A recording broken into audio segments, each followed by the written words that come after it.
Chapter 1092.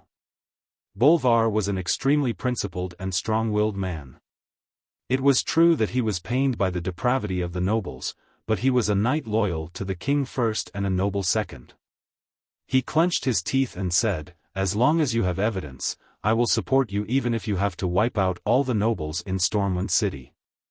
Duque, on the other hand, became relaxed. "There's no rush. Compared to wiping out the vermin in the country, don't you think that William is more important?" Bolvar's eyes immediately lit up. He pounced on Duque like a hungry tiger pouncing on its prey, grabbing Duque's arms tightly. "You know where His Majesty's soul is?" William's disappearance was the biggest stain on Bolvar's record as regent. It was the deepest humiliation. From the time William disappeared to the time he was found, he had become an idiot. Bolvar's heart was constantly tormented by guilt. The late king had handed William over to Lothar before handing him over to him. He had always been strict with himself and scrupulously abided by his duties as regent. Who would have thought that something like this would happen? If not for the fact that he had to support the country, Bolvar would have committed suicide long ago. Now that Duque had suddenly mentioned William's whereabouts, how could Bolvar not be agitated? Coincidentally, when I returned from the River of Time, I saw some fragments of William's future. Coincidentally, I returned from the new main city of the elves, Teldrassil, which was not far from that place. I did my best to confirm William's safety. He had lost his memory, but his body was in good condition. "Wait. You confirmed that it wasn't His Majesty's soul?" Bolvar was shocked. "Then could it be that the His Majesty beside us is a fake?" "No. He's real too." William was unfortunate enough to be split into two by the evil magic of a certain existence. The cowardly and lazy person in the hall was him. The William on the Kalimdor continent was also him. Bolvar opened his mouth wide, stunned by this strange news. "Why didn't you say so earlier?"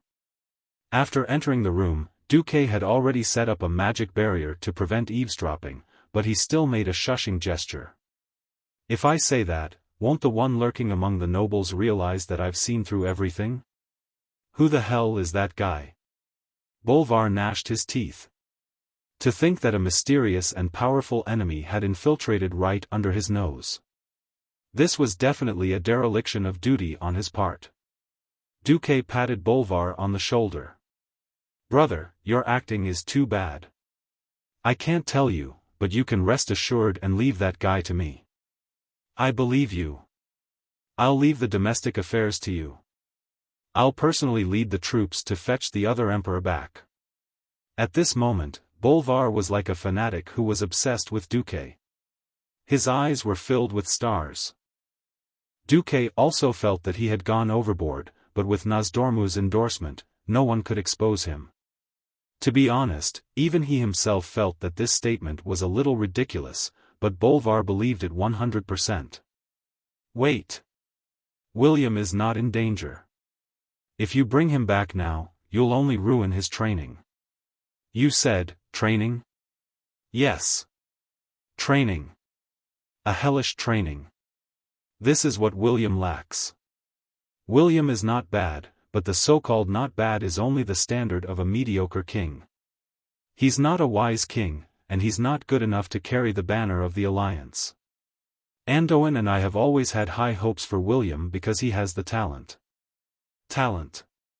Duque raised his head and looked at the ceiling. It was as if his gaze had pierced through the void and reached the river of history.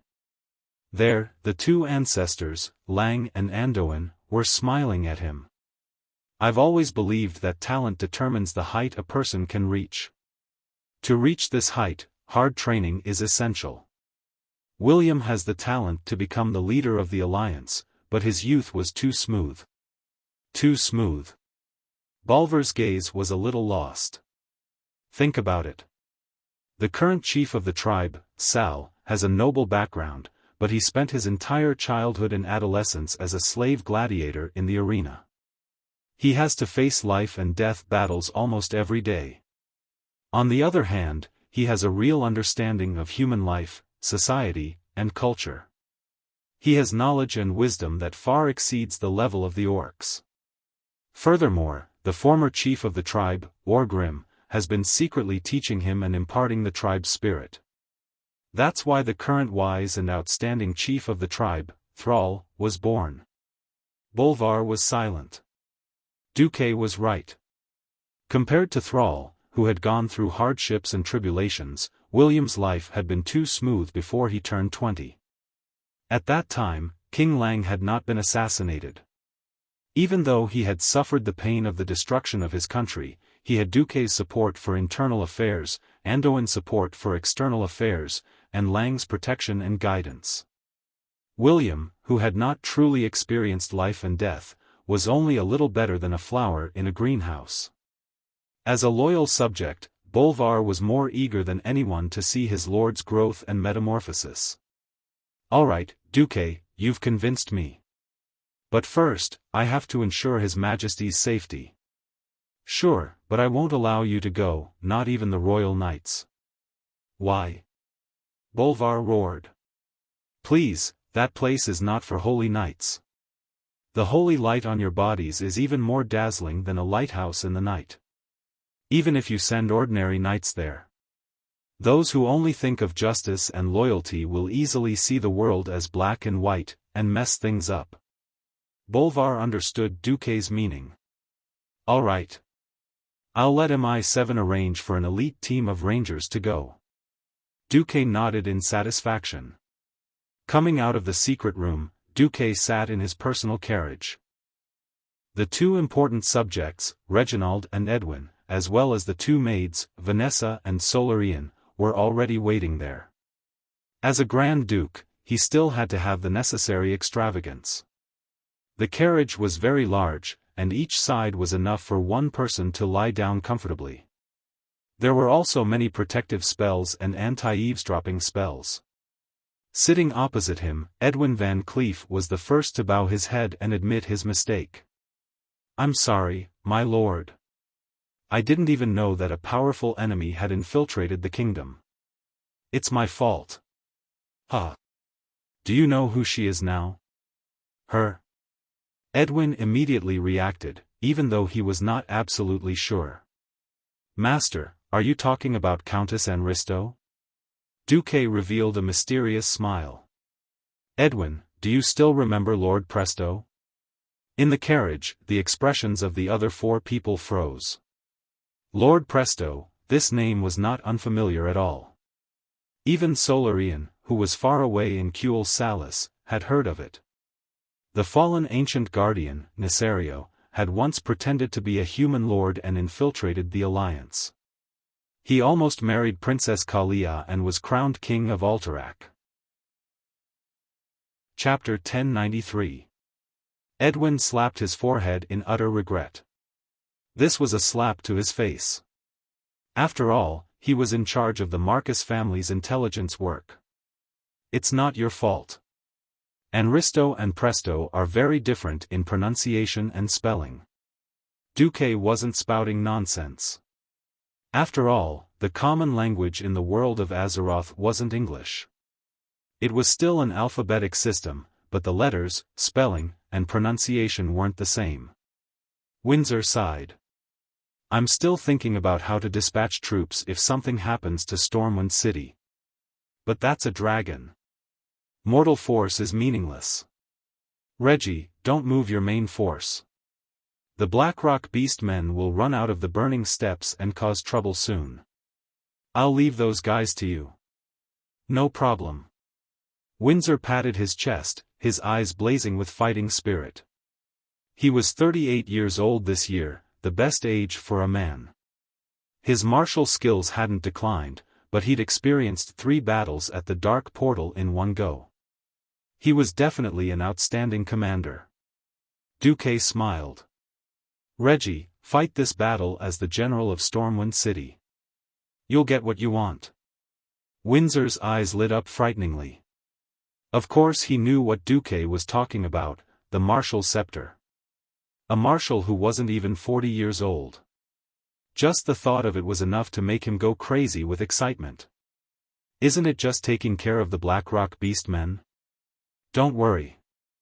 If this was 20 years ago, Duque really wouldn't be able to rest easy. But after experiencing so much, Windsor was definitely trustworthy. Edwin brought the topic back again. Who's coming this time? A female? Female? Could it be Onyxia? That's right. Too bad there's no prize. What do we do? While she's still in human form, let's. Vanessa made a throat-slitting gesture. Duque laughed. Stop joking. Only when you cut her with your dagger will you realize that her seemingly delicate neck is actually 3 feet thick. TSK, are all giant dragons monsters? Vanessa was indignant. Science could not explain why a giant dragon that weighed in tons would turn into a delicate woman that weighed less than 100 pounds after using the ultimate transformation spell. What else could Duque say about such a fantastical world? Solarian interrupted, then what do we do? Should he just wait like this? It doesn't seem to fit Master's personality. Solarian hadn't completely changed. After all, she hadn't spent much time with Duque. Duque didn't mind. He rested his chin on his left hand and rested his elbow on his knee. His right index finger tapped on the blue-dyed velvet cushion about 10 times rhythmically and smiled. Solarian, you're right.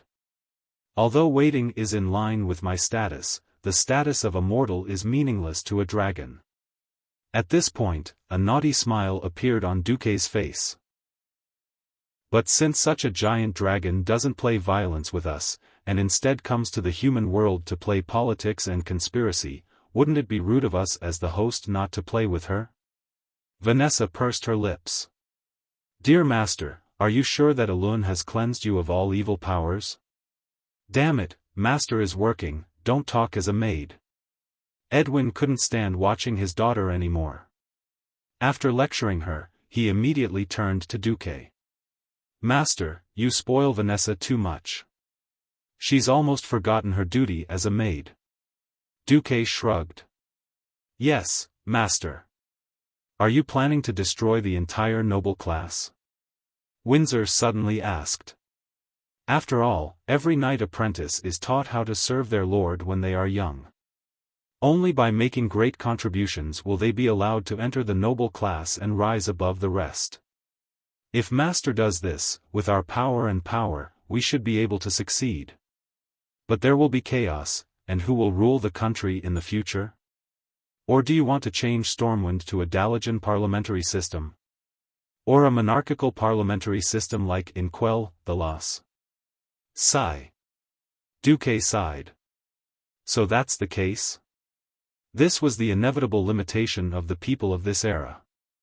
Due to the lack of productivity and poor transportation, the human kingdoms of Azeroth where Duque had transmigrated were similar to the feudal system of medieval Europe. It was simple. It would take more than a month to send an order to the furthest border. The scope of the king's authority was usually limited to his field of vision.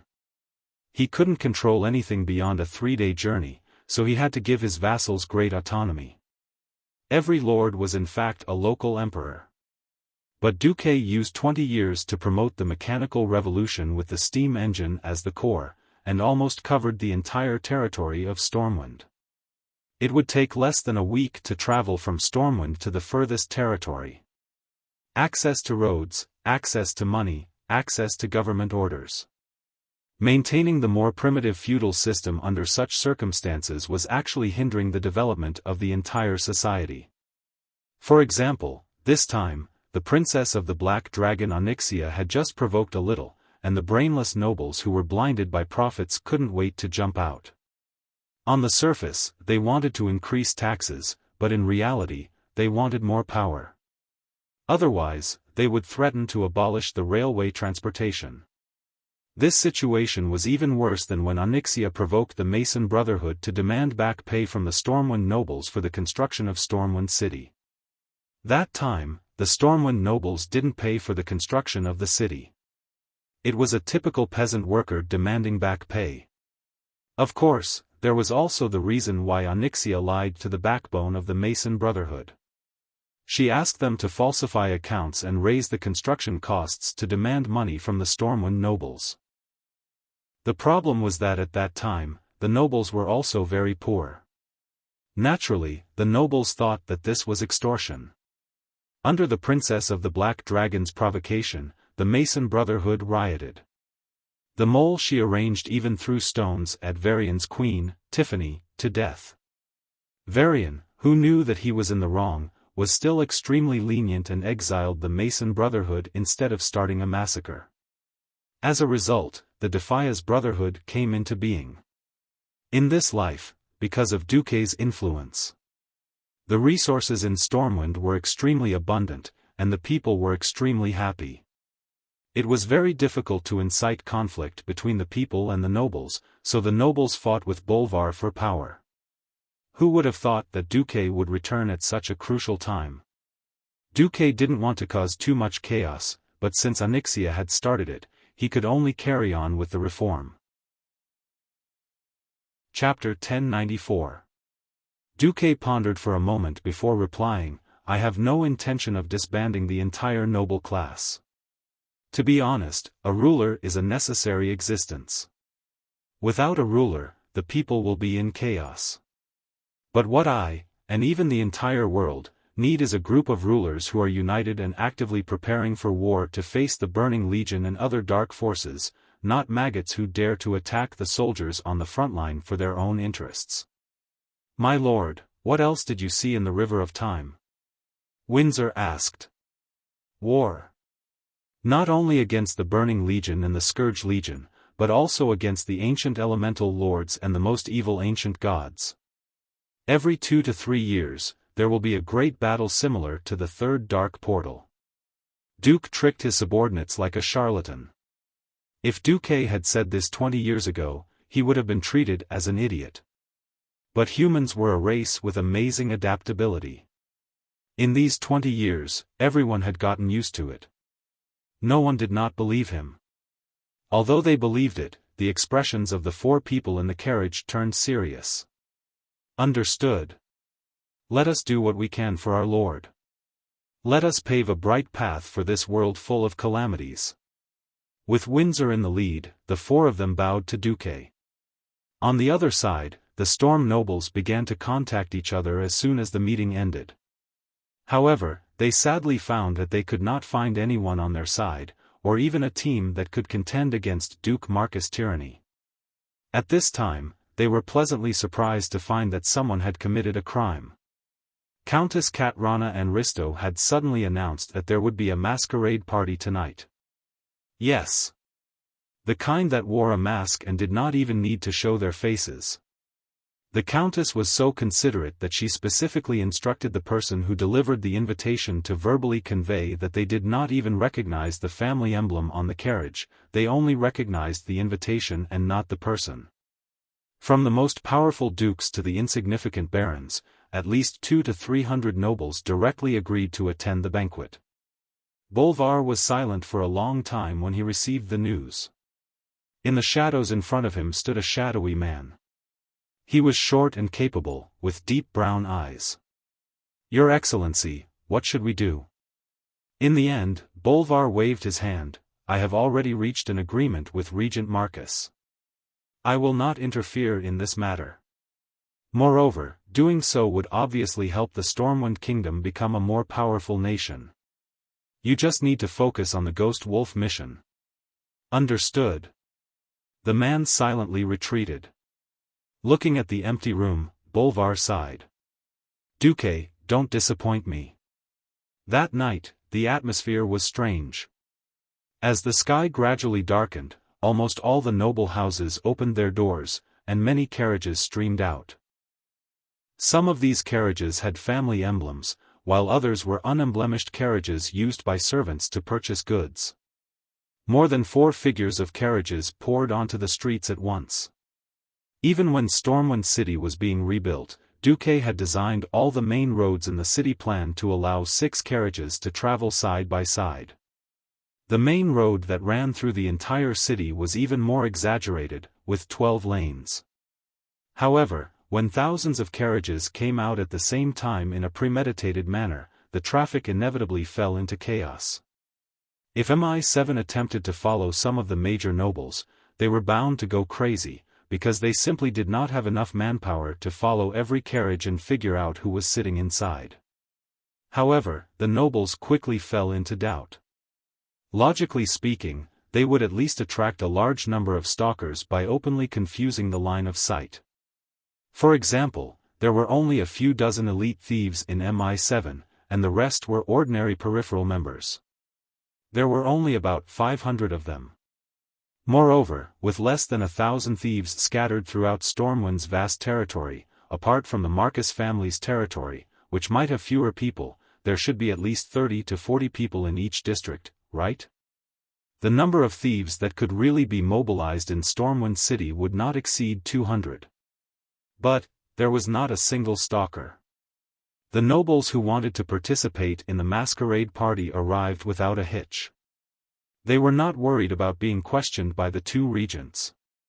The powerful guys had either prepared a substitute, or a few of them claimed to be playing cards together, with a group of loyal servants helping them to falsely testify. Entering Countess Anne Risto's magnificent manor in the east of Stormwind City that was comparable to a duke's mansion, the nobles could hear the cheerful music coming from the huge and glorious villa from afar. A band composed entirely of high elves played the most popular music from the time of Kuel Salis. Sometimes cheerful, sometimes passionate, and sometimes decadent, it constantly tugged at the heartstrings of the nobles. If it wasn't for the fact that what happened today was too big, perhaps at this moment, many young noble men and women would have run to the bushes around the villa to roll around. Although it was called a masquerade party, in fact, it could only deceive outsiders. Nobles who were familiar with each other would always recognize the decorative secret codes that the other party deliberately left on their bodies. Seeing the familiar big shots arriving one by one, the young nobles were ecstatic. In their eyes, this was already enough to overthrow the whole kingdom, and even that damn Grand Duke Marcus was exiled. Unfortunately, after the banquet began, the atmosphere was very strange. Because everyone saw that the heroine of the masquerade party, Countess Anne Risto, who only wore a small golden mask that covered her eyes, actually ignored the other nobles and danced with a young noble under the accompaniment of music. Even the nobles close by could not hear what the two were whispering. Fortunately, they did not hear it. If they heard it, they would probably be scared out of their wits. Dear Grand Duke Marcus, I don't remember sending you an invitation. Yes. That's right. At this moment, the person dancing with the Countess was Duque, who was wearing a ridiculous high elf mask. Of course, no one in this world would know that the two metal accessories on the mask's ears were a small version of the dragon salure. There was also a line of Chinese written on it, "Dragon salure, click to send."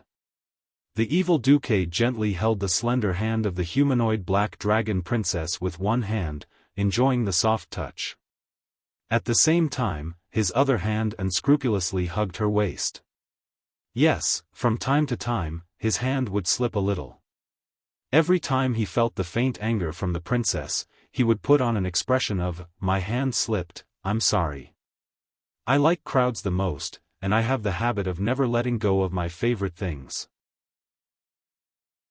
Chapter 1095. Hee.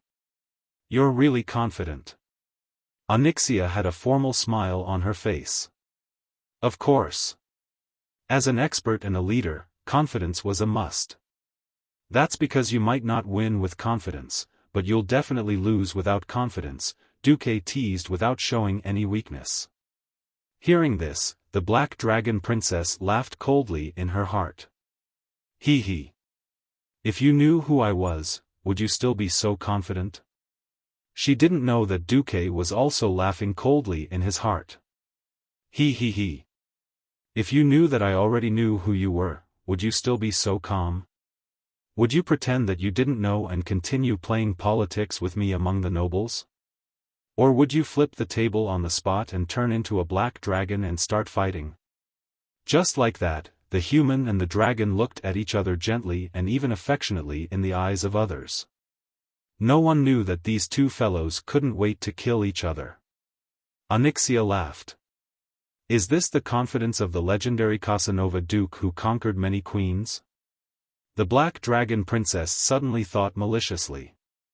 If one day, Duque found out that the beauty he was very interested in was actually a black dragon, and then she would attack him violently and bite off both of his legs, how cruel and hilarious the scene would be. Maybe, maybe not. Duke's face was full of smiles as he continued to display the demeanor of a Casanova. While he was replying, he was thinking about how to numb Onyxia so that her plan wouldn't be carried out so quickly. He had to give Onyxia hope and not let her fall out so quickly. Otherwise, William would be in danger, or it might directly lead to the failure of the training, and he wouldn't be able to form the legendary Iron Triangle with Valilla and Eyebrawl. However, Duque couldn't let Onyxia stay in Stormwind City for too long. In his spatial storage, there was a remnant of a platinum disc that only had 1/5 of its original size left. It was trembling faintly. With the help of the platinum disc's power, Duque had already seen that the entire villa was filled with dragonians and half-dragons. It had to be said that the Black Dragon clan's ultimate transformation technique was very powerful. Duque wondered maliciously if those idiotic nobles knew that the waiters who were pouring wine for them, as well as the beautiful maidservants with big breasts and fair skin whom the young nobles could not even blink, were all draconids with the appearance of black-skinned lizards. What concerned Duque the most was the system elf's label on Onyxia. It wasn't strange to have a leader's mark with a white skull on a black background. What was strange was that Onyxia's mark was orange. An orange name meant that the other party's strength was much higher than his, so it was not advisable to fight him. Huh? System elf, are you kidding me? Don't I already have the platinum disc? Why is it still orange? Duque secretly asked the system in the spiritual world. The possibility of an incorrect judgment is 0.2%. According to speculation, Onyxia, who has transformed into a human, has received an unknown enhancement. Unknown strengthening, huh? Duque muttered to himself. Of course, in the eyes of the Black Dragon Princess, it meant something else. Pitiful humans, can't get rid of the shackles of tradition after all? I thought you were really so ruthless that you wanted to subvert the traditions of the entire human society. Onyxia smiled. Grand Duke Marcus, in fact, I am very grateful for your concern. But you are not my type, I prefer a more traditional man. Duque was embarrassed. Am I being labeled as a good guy? Hey. I haven't done anything yet. No, my affection for you is just a pretense, you don't have to label me, okay? At this moment, Duque, who considered himself not handsome, but elegant and invincible in the field of love, felt 100,000 tons of damage in his heart. But, the act had to continue. Tradition is essentially a good thing, but tradition must also adapt to the changes of the times. Don't you think that a great man like me, who has adapted to the development of the new era, is a better choice for you? Duque smiled, hinting with a double meaning. On the surface, he was picking up girls, but in fact, he was hinting that holding on to the traditions of feudal territories would not end well. Onyxia was a rare dragon with a high level of political wisdom. She immediately determined that Duque was actually trying to recruit her. The Black Dragon Princess sneered inwardly, hee. It turns out that the great hero Duque, who even dared to kill my dead father, is actually afraid of a civil war in Stormwind? Humans' shackles to their homeland and oaths to the dead are boring enough. But it is precisely like this that he is more like a human. Hee. Duke Marcus, just wait for me to thoroughly destroy your cherished Stormwind. Onyxia was not feigning civility, but a decisive refusal. Her voice suddenly became slightly louder, loud enough for a few nobles nearby to hear. I believe that it is precisely because of the inheritance of civilization and norms that humans can be distinguished from the barbaric beast-men, filthy trolls, and other races, and become recognized as a highly intelligent race. Humans who have abandoned their inheritance are no different from beasts, so give up. Rather than lowering my noble head and kneeling in the mud under your despotism, I will choose to use my own method to say no to injustice and tyranny. Onyxia's words were so righteous and awe-inspiring. If Du Zhe didn't know that the person in front of him was a female black dragon, even he himself would have almost believed it. He even shed a few tears of gratitude. A dragon's life is like a play, and it all depends on acting skills. Alright, your black dragon family is a best actor and best actress. I will carve the word admire on a sweet potato when I return. Duque showed a pitiful expression. It's such a pity that Countess Anristo has such a deep prejudice against me. I hope that time can bridge the gap between us. Some scars cannot be healed by time, Best Actress Onyxia replied coldly. Just in time, the song ended. Duque could only reluctantly let go of Onyxia. Of course, as a big antagonist to the nobles, how could he not leave some harsh words before he left? Is that so? Actually, when it comes to persuasion, I personally prefer conquest. Let's call it a day. I think we will have a deeper conversation in the council hall. Yes, we will. Unknowingly, a large group of nobles had stood behind the countess. Now everyone knew that it was Duque who came to demonstrate his power. But some things were like this. After shedding all pretenses of cordiality, they would become fearless. It was precisely because of Duque's appearance that more wavering nobles began to join Countess Anristo's camp. It was all because of Duque. Leaving the villa in a carefree manner, Duque really wanted to laugh. If the flag bearer they followed was really a human, perhaps there would be a Stormwind version of Joan of Arc. Unfortunately, they followed a female black dragon. Chapter 1096. Just like that, under the murderous gazes of countless nobles and the large number of Dragonians who were ostensibly servants, Duque strode away unhurriedly. He even threw off the mask on his face and revealed his true face. He turned around and smiled mysteriously at the nobles who had followed him to the gate. This, of course, was met with a wave of exclamations and sighs. Even if this was a declaration of war, even if Duque had completely stood on the opposite side of the traditional nobles, the boldness of going deep into the enemy's territory alone still made the nobles gasp in admiration. In the eyes of the nobles, Countess Katrana Anristo also stood with her head held high and chest out. She stood at the gate and raised her slender and beautiful hand, and the last piece of golden mask that covered her face suddenly flew into the sky. Two pairs of black eyes that were as deep and mysterious as the universe shot out divine lights and collided passionately in the air. Although Du Peng wanted to describe it as a kitchen knife cutting through a wire, but in the eyes of the nobles, this was a spectacular scene of tigers and wolves staring at each other. They were excited. The traditional nobles finally had a standard-bearer at this moment. A standard-bearer who was not afraid of the evil Duke Marcus's monstrous power and strength. Beautiful Lady Katrana. You are not fighting alone. You are not alone. More and more nobles stood behind Katrana, who was like a saintess descending to the world. Some nobles even pinned their family insignia. Even though they had not taken off their masks, they were standing on the side. The ridiculous herd mentality was fully displayed at this moment. Almost every noble was thinking, that's right. I am a great noble conferred by the late king. As long as I do not commit treason, no one can confiscate my territory. I am the master of my territory. If you, Duque, forcibly take away our power, then be prepared for a civil war. Looking at the large army of nobles, Duque almost laughed until his stomach cramped.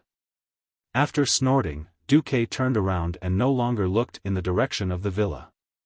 At the gate, a gorgeous carriage with a blue and white background and the Marcus family's tornado family emblem rushed over at high speed. With an almost elegant movement, the carriage stopped in front of Duque. The driver was one of the famous 5 silver sages, Gavinrad Misfortune. This holy knight, who had once been exiled to the outside world and was now a Grand Marshal of both Stormwind and the Alliance, had just been confirmed to be alive. He, Danath Trollbane, and Kale, had successfully built a bridgehead fortress not far from the Hellfire Peninsula where the Dark Portal was located, Fort Glory. However, the space near the Door of Darkness was too unstable. It was only with Kale, full strength that he managed to return a week ago. As soon as he returned, he used this method to express his support for Duque. "Ha! It's really unfair for a marshal like you to be my driver." Duque smiled. "It would be my honor to be the driver for the Alliance's commander." Gavinrad smiled as well. Duque entered the carriage with large strides. Naturally, there were his 2 maids who were very good at fighting, as well as Edwin. Defan, who was supposed to be the leader of the Defias Brotherhood, could not help but ask, "Is it really good to leave them alone?" "No problem, let the bullets fly for a while." What Duque said was a famous saying from that world. In the ears of the other 3, there was naturally an unusual taste. Dwarves were good with guns, so they naturally had bullets. In the eyes of mortals, as long as the gun was fine and the target was aimed, it would hit. In the eyes of experts, even the fastest bullet was nothing more than a flying tool. Shields deflecting bullets, godly evasion, muscles clamping bullets, these were really nothing. This was the difference between realms. A difference that was enough to make others feel deep respect. Unknowingly, Solarian had been Duque's maid for 5 years. Even though Duque was thrown into the War of the Ancients most of the time and kept busy, this did not stop Solarian from finding opportunities to understand her master. Solarian had originally thought that since Duque had chosen to save Kale, the prince she had followed before, she had to fulfill her promise. Everything was out of a promise and obligation. As she learned more about Duque's past, she began to understand why so many people around Duque followed Duque without any complaints or regrets. Even though Duque was not around, they still firmly carried out the policies that Duque had left behind. They firmly believed and looked forward to Duque's return. Perhaps, only such a man can truly save this world that is plagued with disasters. Solarian muttered silently in her heart. Duque did not care about Solarian's sensitive thoughts.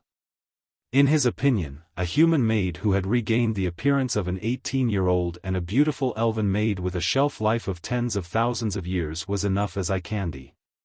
Duque had deliberately allowed the incident to ferment, and he had this excuse.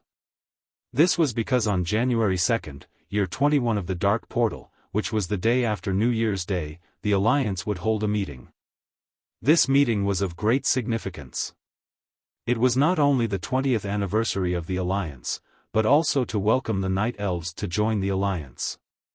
And according to the agreement made by the various countries at the end of the Third War of the Dark Portal 5 years ago, the Alliance would no longer have a leader.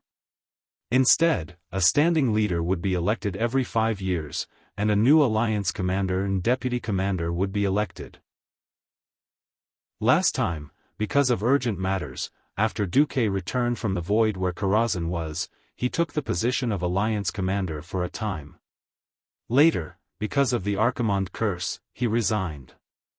Now that Duque had returned and announced that he was fine, everyone knew that this was just a formality.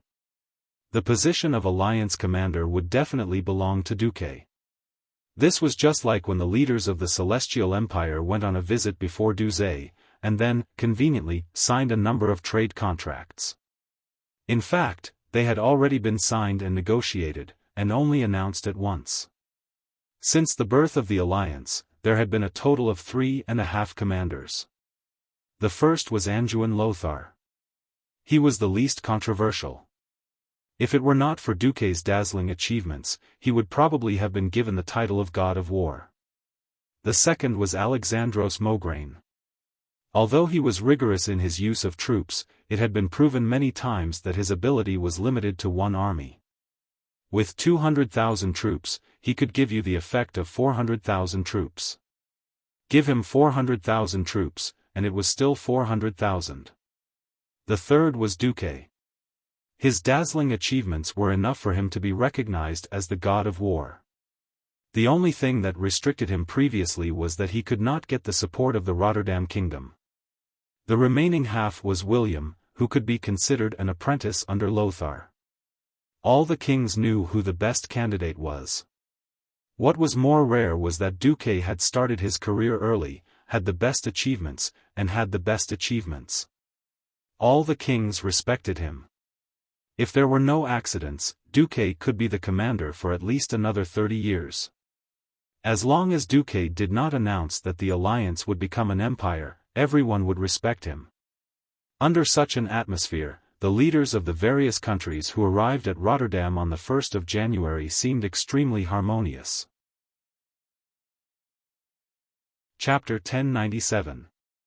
During the first years of the Dark Portal, rapid travel through teleportation portals was something unimaginable to most people. With the development of magical technology, directional teleportation portals had been greatly improved in the past 20 years. During the First Alliance Conference, the kings of the various countries had taken ships and carriages to rush to the conference. Now, teleportation portals were all in place. Those who could become the rulers of a country all had to deal with a myriad of issues.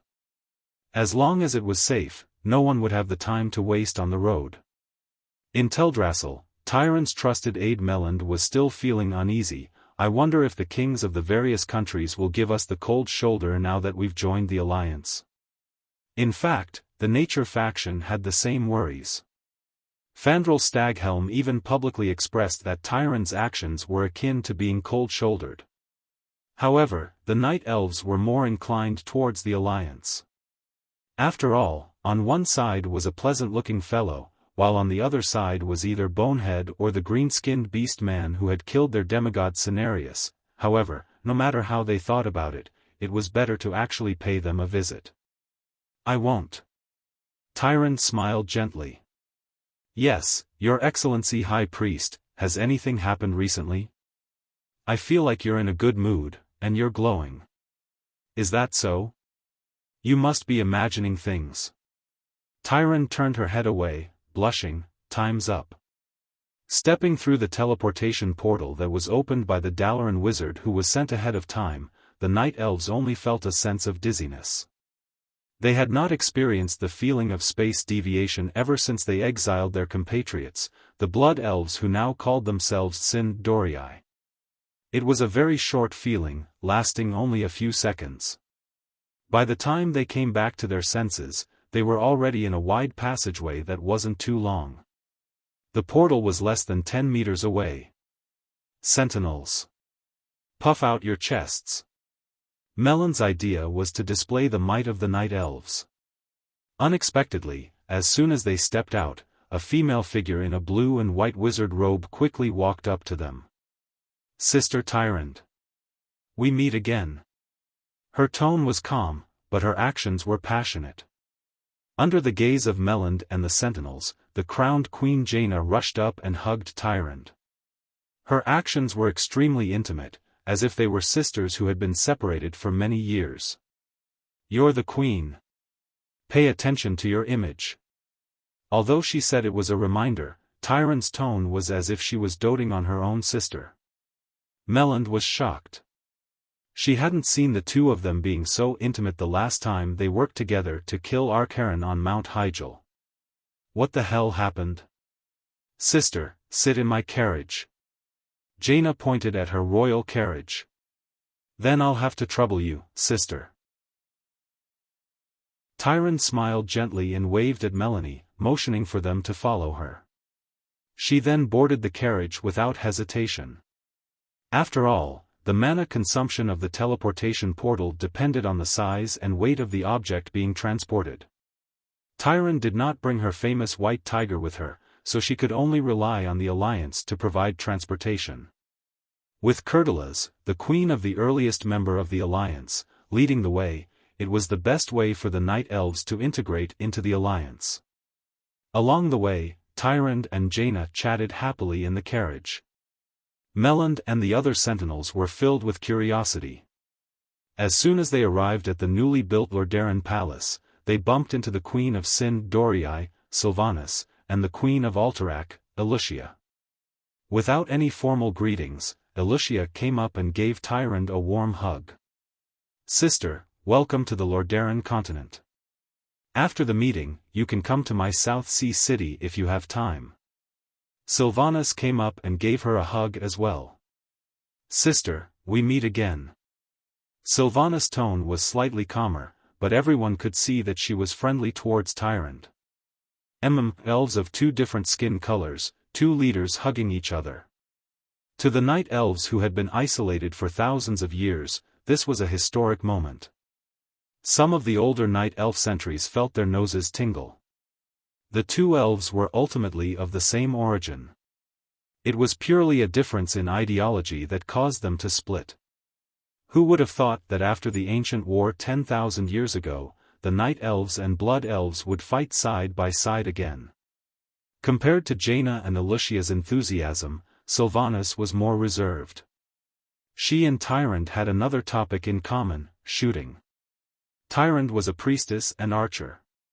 She was also very skilled in archery. The two strongest archers of this era chatted as they walked side by side. The two queens in front were even more affectionate. Wuxia and Jaina were holding hands as they walked as if they were shopping. Behind them, Melanie and the sentries were dumbfounded. As if they had arranged to meet, Duque had arrived with the Windrunner sisters. Duque gestured elegantly. "Tyrande, welcome to Lordaeron. Actually, you've already met the three Windrunner sisters. But please allow me to formally introduce you. Aurelia and Sasha are the leaders of the newly formed organization, Silver Dawn. Doesn't it sound fake? There's no other way. This is an official meeting."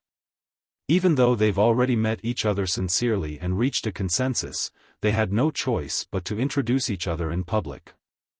Aurelia held Tyrande's hands and said elegantly, "Welcome, Sister Tyrande.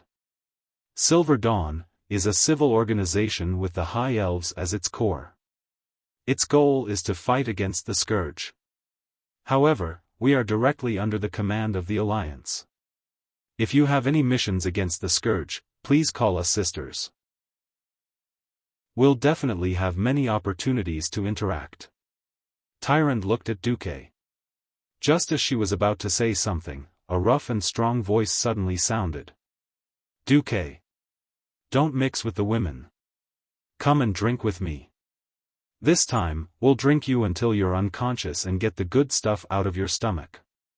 The two short winter melons seemed to have rolled over, directly carrying the dumbfounded Duke up and ran. Tyrande gaped. "That's the Dwarven King of Iron Forge, Magni Bronzebeard, and his third brother, Bulang," Aurelia replied. "Don't mind those stinky men. We're having a party tonight. Remember to come."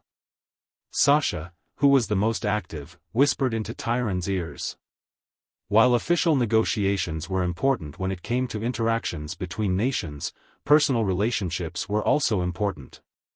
If one attended the meeting but did not even have a private conversation, then the visit would undoubtedly be a failure.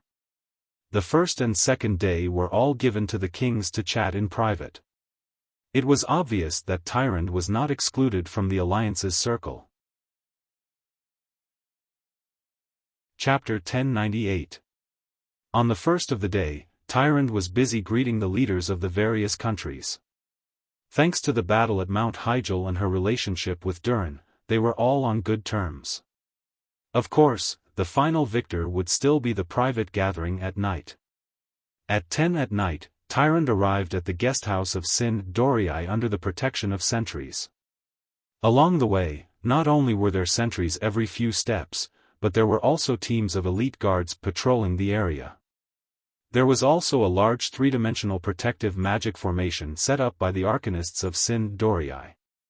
The security was so tight that it left one speechless.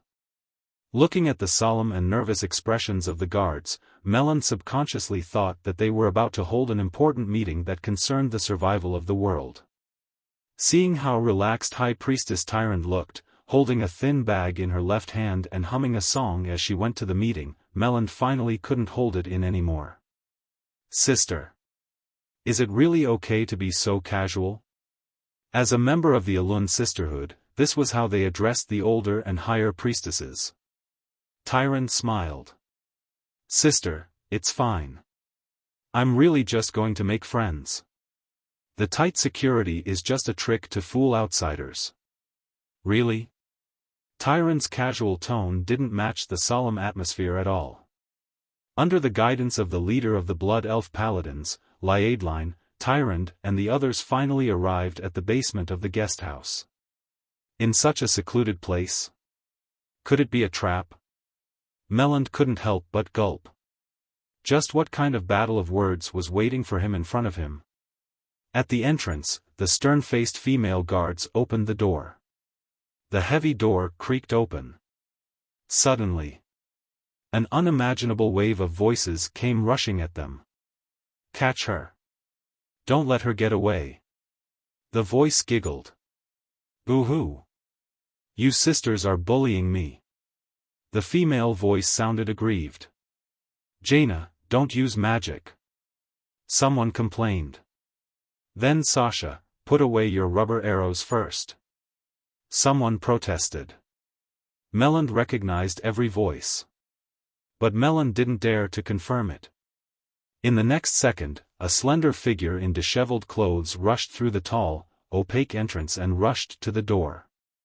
Melander's jaw dropped. This was the famous master of Theramore, Queen Jaina Proudmoore of Kul Tiras. The problem was that Jaina was wearing a silver bra, a translucent light blue nightgown and a pair of silver briefs. "Sister Tyrant. Come quickly." The Windrunner sisters were bullying him. "Let's do 3 against 3. Jaina grabbed Tyrant's hand anxiously. In the blink of an eye, a white pillow flew across the air and hit Jaina's head. Jaina immediately let out a whimper that sounded like a small animal. Woo! Then the stitches on the pillow seemed to loosen, and the snow-white velvet inside flew out in all directions. "Sure. I will join the battle." Tyrant smiled as she took off her clothes, revealing a body that Melanie could not help but think was perfect no matter how many times she looked at it.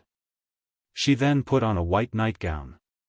Tyrant, who had always looked holy and noble, turned to look at her confidant with a reproachful expression. "What are you looking at? Have you never seen a slumber party or a pillow fight before?" Melander was stunned. "Sister, this is a custom passed down from the humans." Tyrant chuckled as she threw a pillow back at Melander. This time, it was Sasha who hugged her head and whimpered. It was hard to describe Melander's current embarrassment. But, this was probably a good thing. "Sister, have fun." Melander said almost subconsciously. "Yes, I will. Come and get me when the sun rises." With that, Tyrant threw another pillow that could twist and turn at Sylvanas, who was dodging at high speed. The heavy door slowly closed. Melander stood there in a daze as if he had just seen a new world. After a long while, he asked Riadaline, "Do all the queens of the Alliance like to play like this?" Riadaline put her hands on her hips and sighed. "Of course not. This is a small circle that you don't know about. Poor Queen Kalia couldn't get in even after waiting for 20 years. Melander was confused. Regardless, Melander still felt happy for Tyrant. As someone close to her, she knew how Tyrant had lived for the past 10,000 years. Politically, she had to exile her fellow High Elves and face Fandrel's provocations. Privately, she had rejected the Stormrage brothers because of that incident. Although Tyrant's face was always filled with warmth and kindness, she had never been happy on the inside. It had been a long time since she had seen her happy. What happened to Tyrant? Why did she suddenly change after a trip to the gushing spring lake? What she didn't know was that Duque, the key person in this matter, was about to vomit. F***ck, I should never have taught the method of distilling liquor to those damn dwarves. The drunken Duque looked at the corpses of the 4 dwarves in the hall of the Steel Stove Castle State Guesthouse, Magni, Kidron, Gerben, and Bulang. Duque was furious. His boss was drunk, so someone had to clean up the mess. The guards of the Steel Stove Castle came in and dragged their boss away as if they were used to it. On Duque's side, a maid came to his rescue. Master. According to you, you're asking for it. Vanessa spat out her poisonous tongue.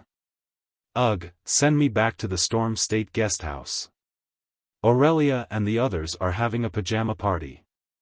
Vanessa purposely provoked Duque. Duque imagined it. It was a scene that could reach the level of killing a virgin. But not now. That bastard Magni saw that he couldn't win with just one type of wine, so he mixed it with another. In the end, even if Duque won, it was a Pyrrhic victory. Those vodka-like things had been specially added with some kind of bubble drink. Once he drank it, the smell of alcohol would rush to his head. Even though Duque had used all his magic circuits and had the system elf help his body detoxify, his combat ability was still reduced by more than half. Asking Duque to go there now was like sending himself to his death. Duque shook his head like a rattle drum. Be good. Be good and send me back to the guest house. Okay. Vanessa agreed. But in a place where Duque didn't notice, Vanessa smiled as if she had succeeded. Groggy, Duque first went to the toilet to vomit. Then, he let Vanessa help him wipe his body and fell on the bed like a dead dog. System elf, other than those on the safety list, if anyone else comes near, you have to wake me up even if you use electric shock. Understood. Don't worry, host. Chapter 1099. Ugh, the feeling of a hangover was terrible. His head was splitting, and he clearly wanted to sleep, but he couldn't. He breathed heavily into the room, and the stench of alcohol made him want to vomit.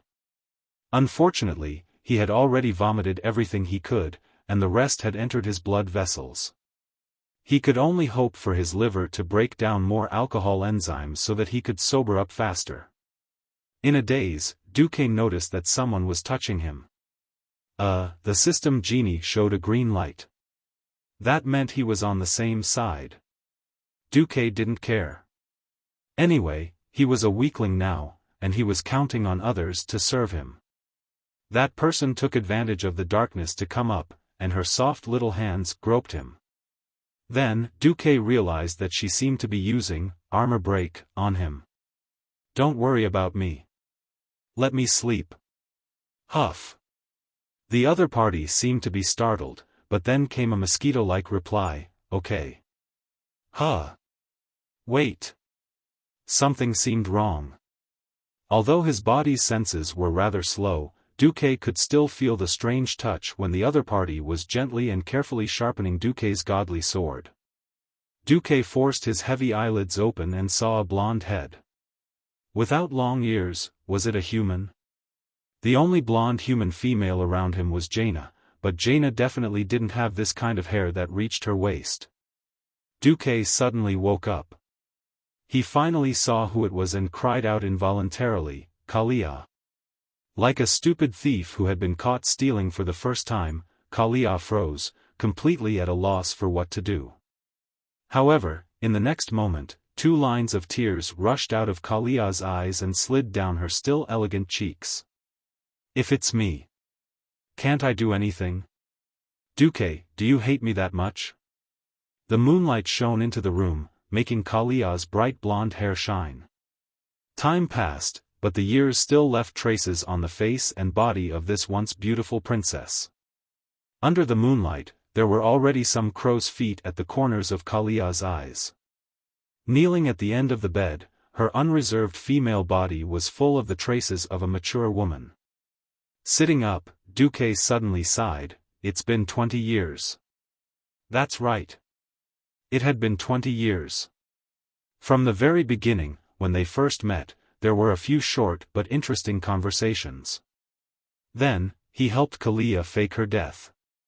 Then, 5 years ago, when Arthas killed his father, he forced Kalia to return to Lordaeron to ascend to the throne.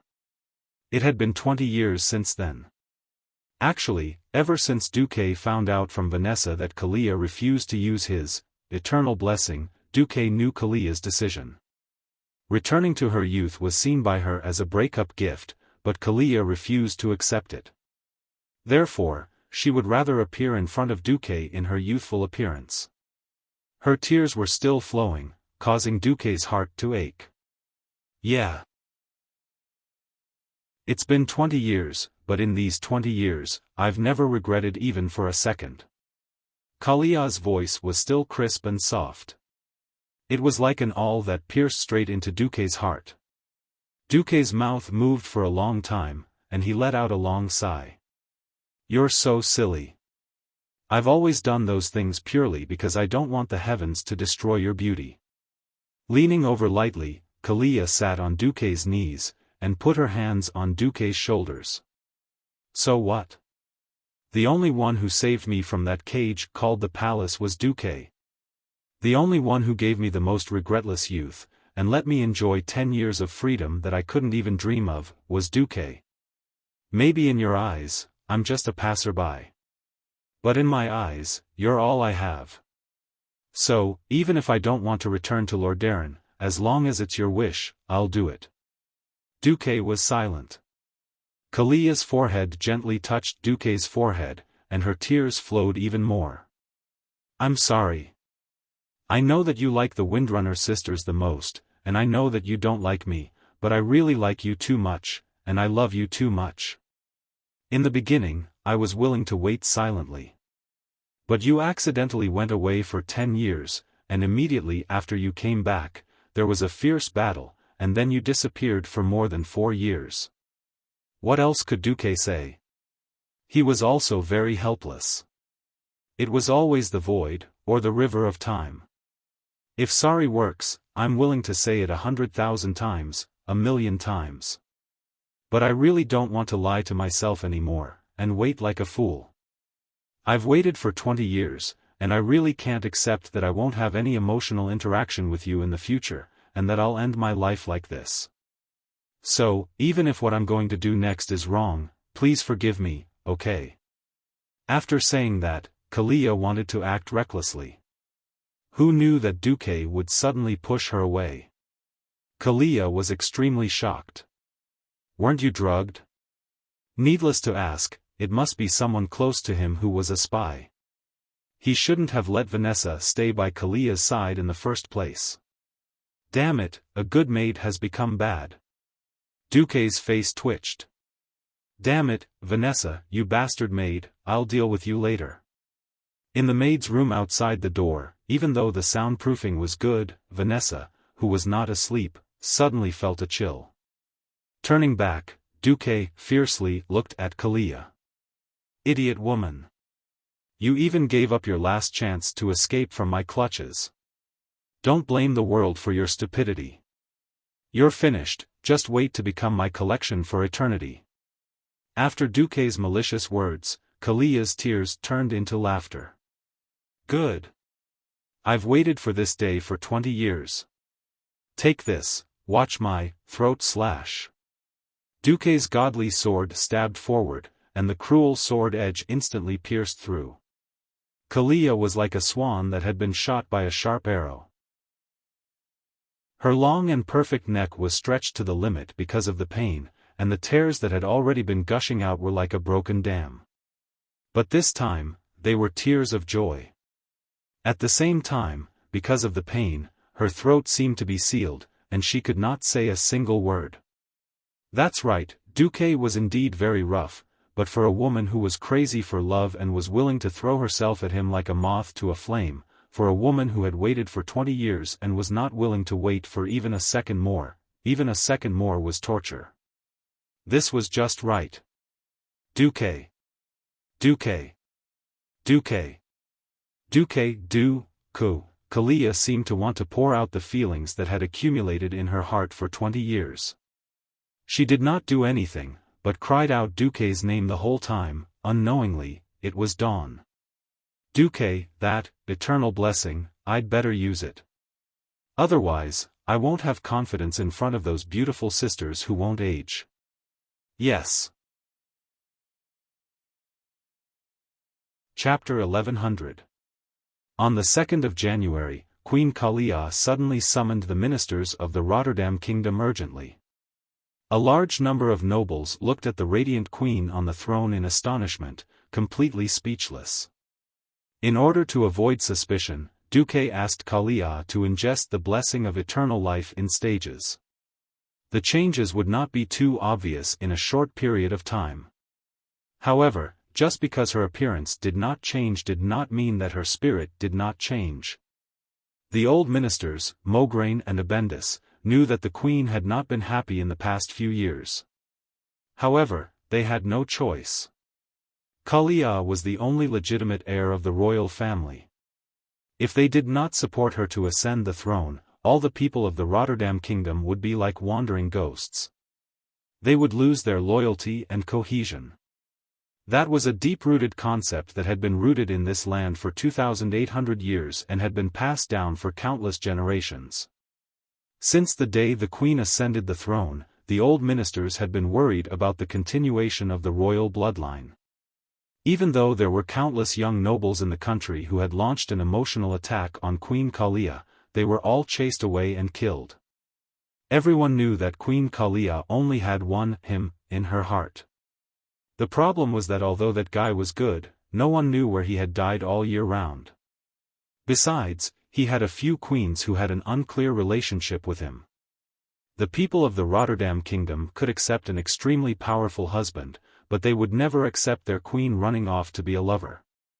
Alright, Queen Kalia, who had been frowning and forcing a smile since Lin Li's disappearance, suddenly changed 180 degrees today. Considering the news of Lin Li's visit, Mograine and Abendis looked at each other, and saw the same answer in each other's eyes. Sigh, still unable to escape from Duque's clutches? Queen Kalia said, once upon a time, I also thought that noble bloodline was everything. Obviously, this thinking is wrong.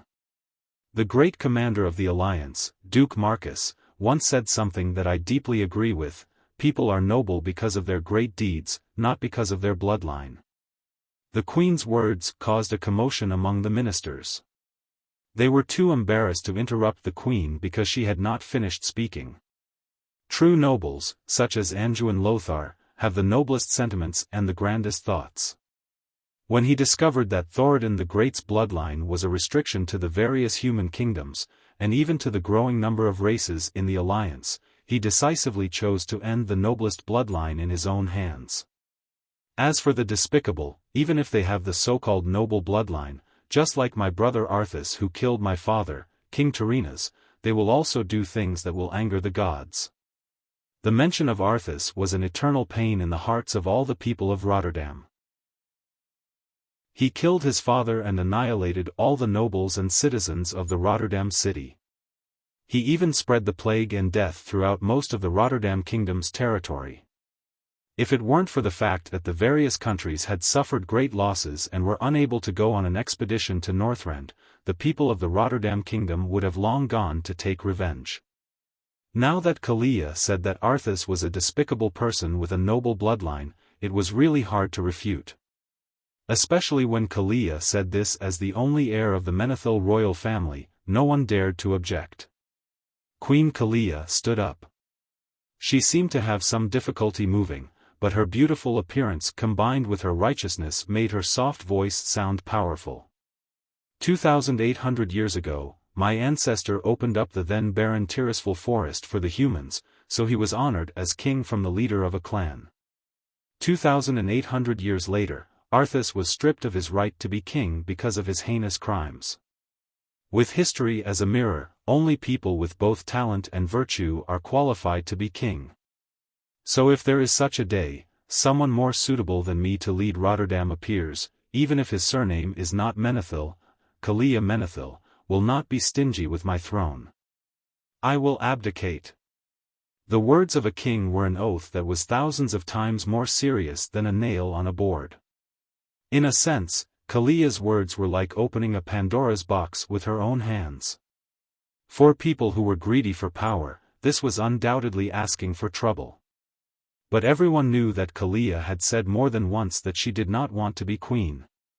This was completely forcing a duck onto a perch. If it was not Duque looking for her, but someone else, she would definitely not be willing to come back. It was originally like this in history. It was only when the Burning Legion's Universe fleet played large-scale landing battles around Azeroth that Kalia, who had been missing for almost 30 years, resolutely came out of seclusion and participated in this war against evil. Mograine and Abenda sighed. 2 days ago, they heard that Duque was in Stormwind City against the nobles and wanted to implement large-scale reforms. They did not expect Kalia to be the first to take the lead to support Duque today. Think about it, even the queen of the old powerful Rotterdam took the lead to announce that only sages could be kings.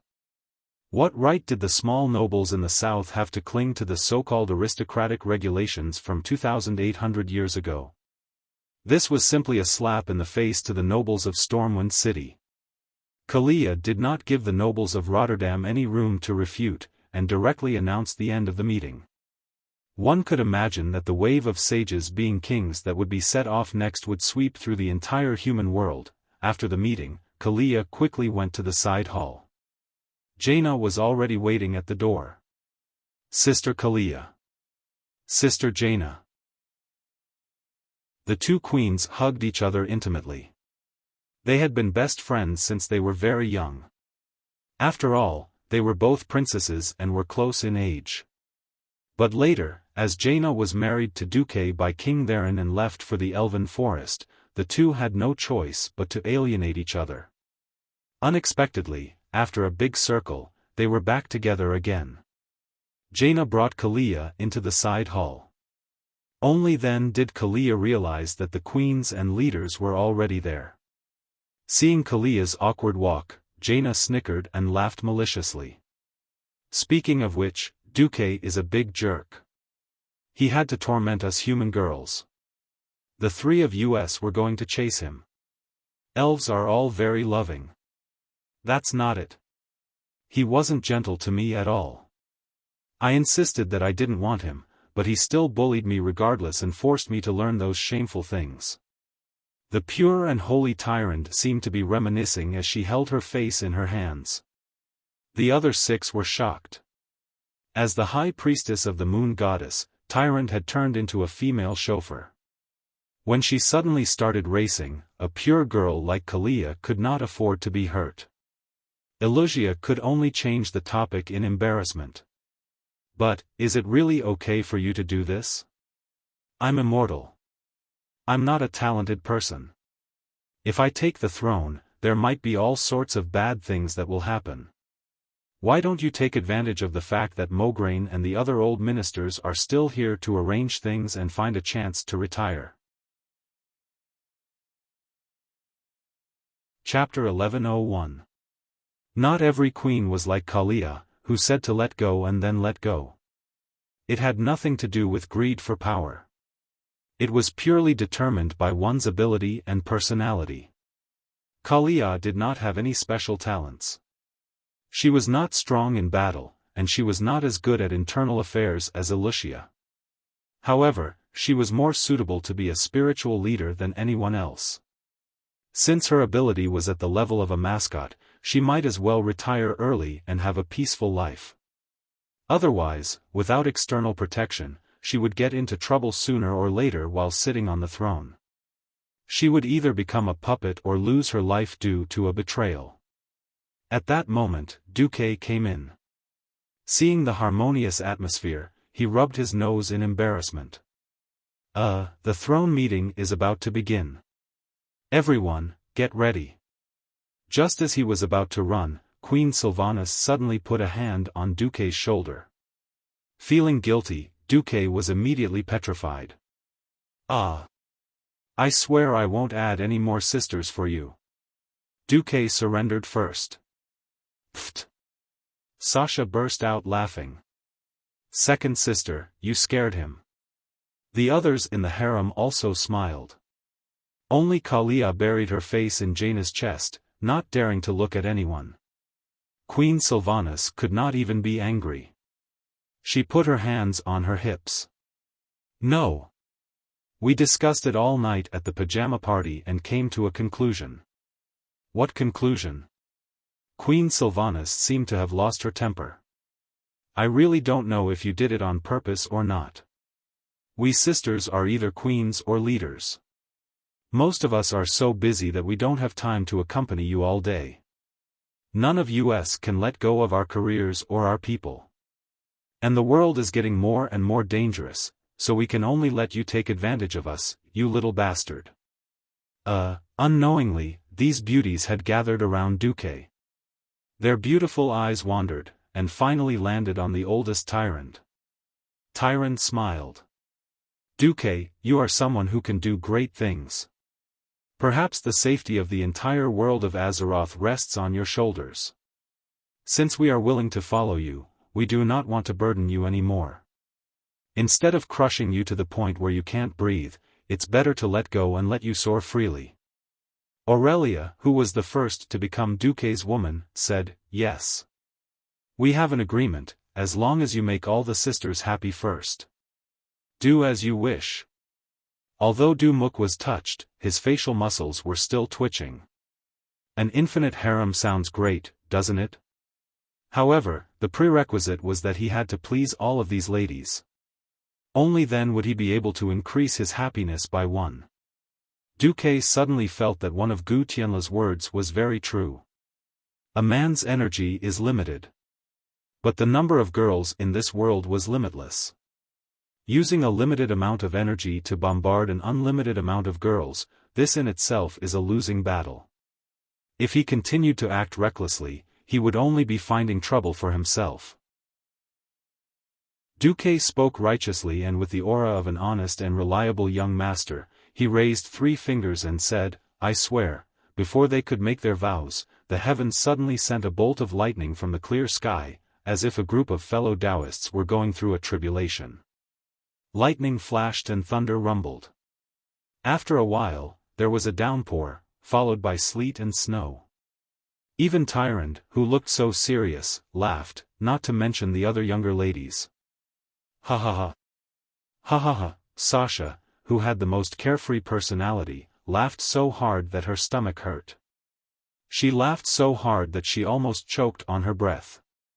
She stopped teasing Duque. According to their ages, first Tyrant, then the 3 Windrunner sisters, followed by Wuxia, Kalia, and Jaina. All of them came up to him and gave him hot kisses. No more, no less. It was as if they were on a stopwatch, each kiss lasting 10 seconds. These people were all immortal or long-lived races that could easily live for more than 10,000 years. For example, Tyrant received Teldrassil's blessing when she was 3,000 years old, and her age was frozen until recently. The first 100 years of an elf's life were considered their childhood, and the last 100 years were considered their old age. The rest of the time in between was considered their youth. Therefore, even the oldest Tyrant and Aurelia were only about 25 years old by human standards. Looking at such a harem, Duque was so happy that he almost fainted. Duque's moral integrity was very full, except when he was dissatisfied. There's nothing wrong with that. When Tyrant privately brought up how to solve the beastman's logging problem, Duque patted his chest and promised to leave it to him. That night, there was a formal welcome banquet. At the same time, it was announced that the Night Elves had officially joined the Alliance, and a grand ceremony was held. The Candlelight Club spent 4 years in this city, using a full set of mechanical equipment to fill in the ruins of Lordaeron. They then rebuilt Lordaeron by the lake to the west of the ruins, and held a grand bonfire party. Music could be heard everywhere, and the streets were filled with joyful and joyous Alliance people. During the throne meeting on the 3rd of January, the decision to let Duque, who had been cleansed of his curse, returned to being the Alliance's commander was unanimously approved. At the same time, in order to deal with the possible crisis of the Burning Canyon and Burning Steppes, the Iron Furnace Fort would be the Alliance's leader for the next 5 years. The ceremonial officer announced, "Let's welcome the tribe's emissary, the Darkspear Trolls leader, Wuxia." Wuxia came in, one hand on his chest, and bowed to the Alliance's leader, Magni, and the commander, Duque. "I bring greetings from the tribe's chief, Sar." At the same time, as comrades who once fought side by side against the evil Burning Legion, the chief hopes that we can solve the dispute over the wood in a peaceful way now that the Night Elves have announced their participation in the alliance. Sar had sent the wisest Wuxia, and not some beast man who only had muscles left in his brain. He had good intentions in the first place. Of course, only Duque and the other leaders who were wise enough to understand the tribe could see this. If we can get along, we are brothers. If we can't, we are strangers. The dwarves have never been afraid of anyone who dares to use force, Magni said with a heroic look. If anyone thought that the dwarf king was a fool, they would definitely be tricked to death. Because his next words were, "Duque. I don't know the situation there, so I'll leave it to you." Tyrant also spoke at the right time. "Since the Night Elves have officially joined the Alliance, I believe the Alliance will give us a solution that will satisfy both sides." Duque raised his eyebrows. "All right, first of all, does the Night Elves agree to let the tribe enter Grey Valley to cut wood?" Tyrant shook her head. "Apologies, trees are not just a simple resource for the Night Elves. Most of the trees in Grey Valley are old. When the oak trees and other ancient trees are old enough, they can develop intelligence and evolve into ancient trees of life, ancient trees of wisdom, or ancient trees of war. They are the symbiotic partners of our people, and also our weapons. We cannot allow the tribe to enter our territory and cut wood." Wuxia suddenly felt bitter in his mouth. Chapter 1102. Woken bowed again. "I'm sorry, but I would like to clarify something here." Duque spread his hands. "Go ahead." Ever since the tribe crossed the Kalimdor continent and took root in the barren, ownerless land of Duroder, the tribe has been trying to avoid invading the territories of other intelligent races. When Woken said this, Tyrant could not help but clench her fists and gently bite her lips. How could the death of the demigod Cenarius be forgotten so easily? Of course, Woken noticed Tyrant's reaction, but because of his position, he could only continue. The tribe has not mastered the more advanced construction methods. Out of development needs, the tribe needs at least 100,000 tons of wood. This number almost made Tyrant jump on the spot. Attention! It was processed wood, not raw wood. Converted to raw wood, the number was even more exaggerated. Woken braced himself. "According to preliminary estimates, this is only the first phase of our needs." Only the first phase? Tyrant almost wanted to declare war on behalf of the Night Elves. Woken continued to explain, "The tribe has no intention of making things difficult for the Night Elves. We have no other choice. The nearby barren lands, Stonetalon Mountains, Mulgore, Thousand Needles, and Dust Wallow have no suitable wood. Although Feralas in the southwest has good wood, we can't transport it out of the Thousand Needles, which is extremely bad terrain. If possible, the tribe is willing to exchange any of our existing resources." Tyrant gritted her teeth. "The Night Elves will never trade their friends." The atmosphere suddenly fell to a freezing point. Woken had a headache over this matter. The tribe needed a huge amount of wood, but they could not use force. Coupled with the Night Elves joining the alliance, the tribe could only be cautious on this matter. Tyrant could not help but look at Duque, who was sitting in the seat of honor. Tyrant's mood was very complicated. She had absolute trust in Duque, but she did not only represent herself. However, she did not represent just herself. If Duke did things unfairly, then the voices within the clan against joining the alliance would quickly rise, and by then, there would be a big problem. Duque raised his hand and made a gesture of suppression. Lord Whisperwind, please don't get too worked up. Wujin, could you please tell me the standard of the wood your tribe wants? Woking immediately replied, converted to logs, it's at least 30 yards high, hard enough to be used as the main beam of a house. Duque smiled. That's easy. Grey Valley was not the only place in the world that had this kind of wood. Just the Elwyn Forest and Twilight Forest within the territory of Stormwind Kingdom have plenty of such wood. Although there was a lot of good timber around Eagle Nest Mountain, a third of the areas mentioned above were directly under Duque's jurisdiction. He was the master of his territory. If he could make the decision himself, he would be even more daring. Perhaps this was what it meant to be pretentious. Really? This time, Wujin was really happy. Do you have a sample? Of course. Duque snapped his fingers, and Vanessa, who was wearing a maid's uniform, came up. Inform the Mason Brotherhood to bring a sleeper in. Understood. From the beginning of the reconstruction of Lordaeron City, Wuxia and Jaina began to help Lordaeron build 2 railways. One was from the North Flow coast to Lordaeron City, which was convenient for reconstruction. The other was the east-west railway artery that traversed the woodlands of Tirisful and the eastern and western plague lands, all the way to Tyr's Hand, connecting the entire old territory of Lordaeron. In the capital, there was no shortage of materials to build railways. Not long after, 8 big men came in carrying a train sleeper that had long been cut into square strips. Of course, it could not be ordinary goods that could be used as a sleeper. Moreover, the steam engines in this world were far worse than the steam engines in the industrial era before Duque crossed over. Because of the industrial level, iron and steel were still far from the standards that Duque wanted. As a result, the steam engines here were larger and heavier, and even the train tracks were twice as large as those on Earth. As a result, the requirements for the sleepers were also much higher.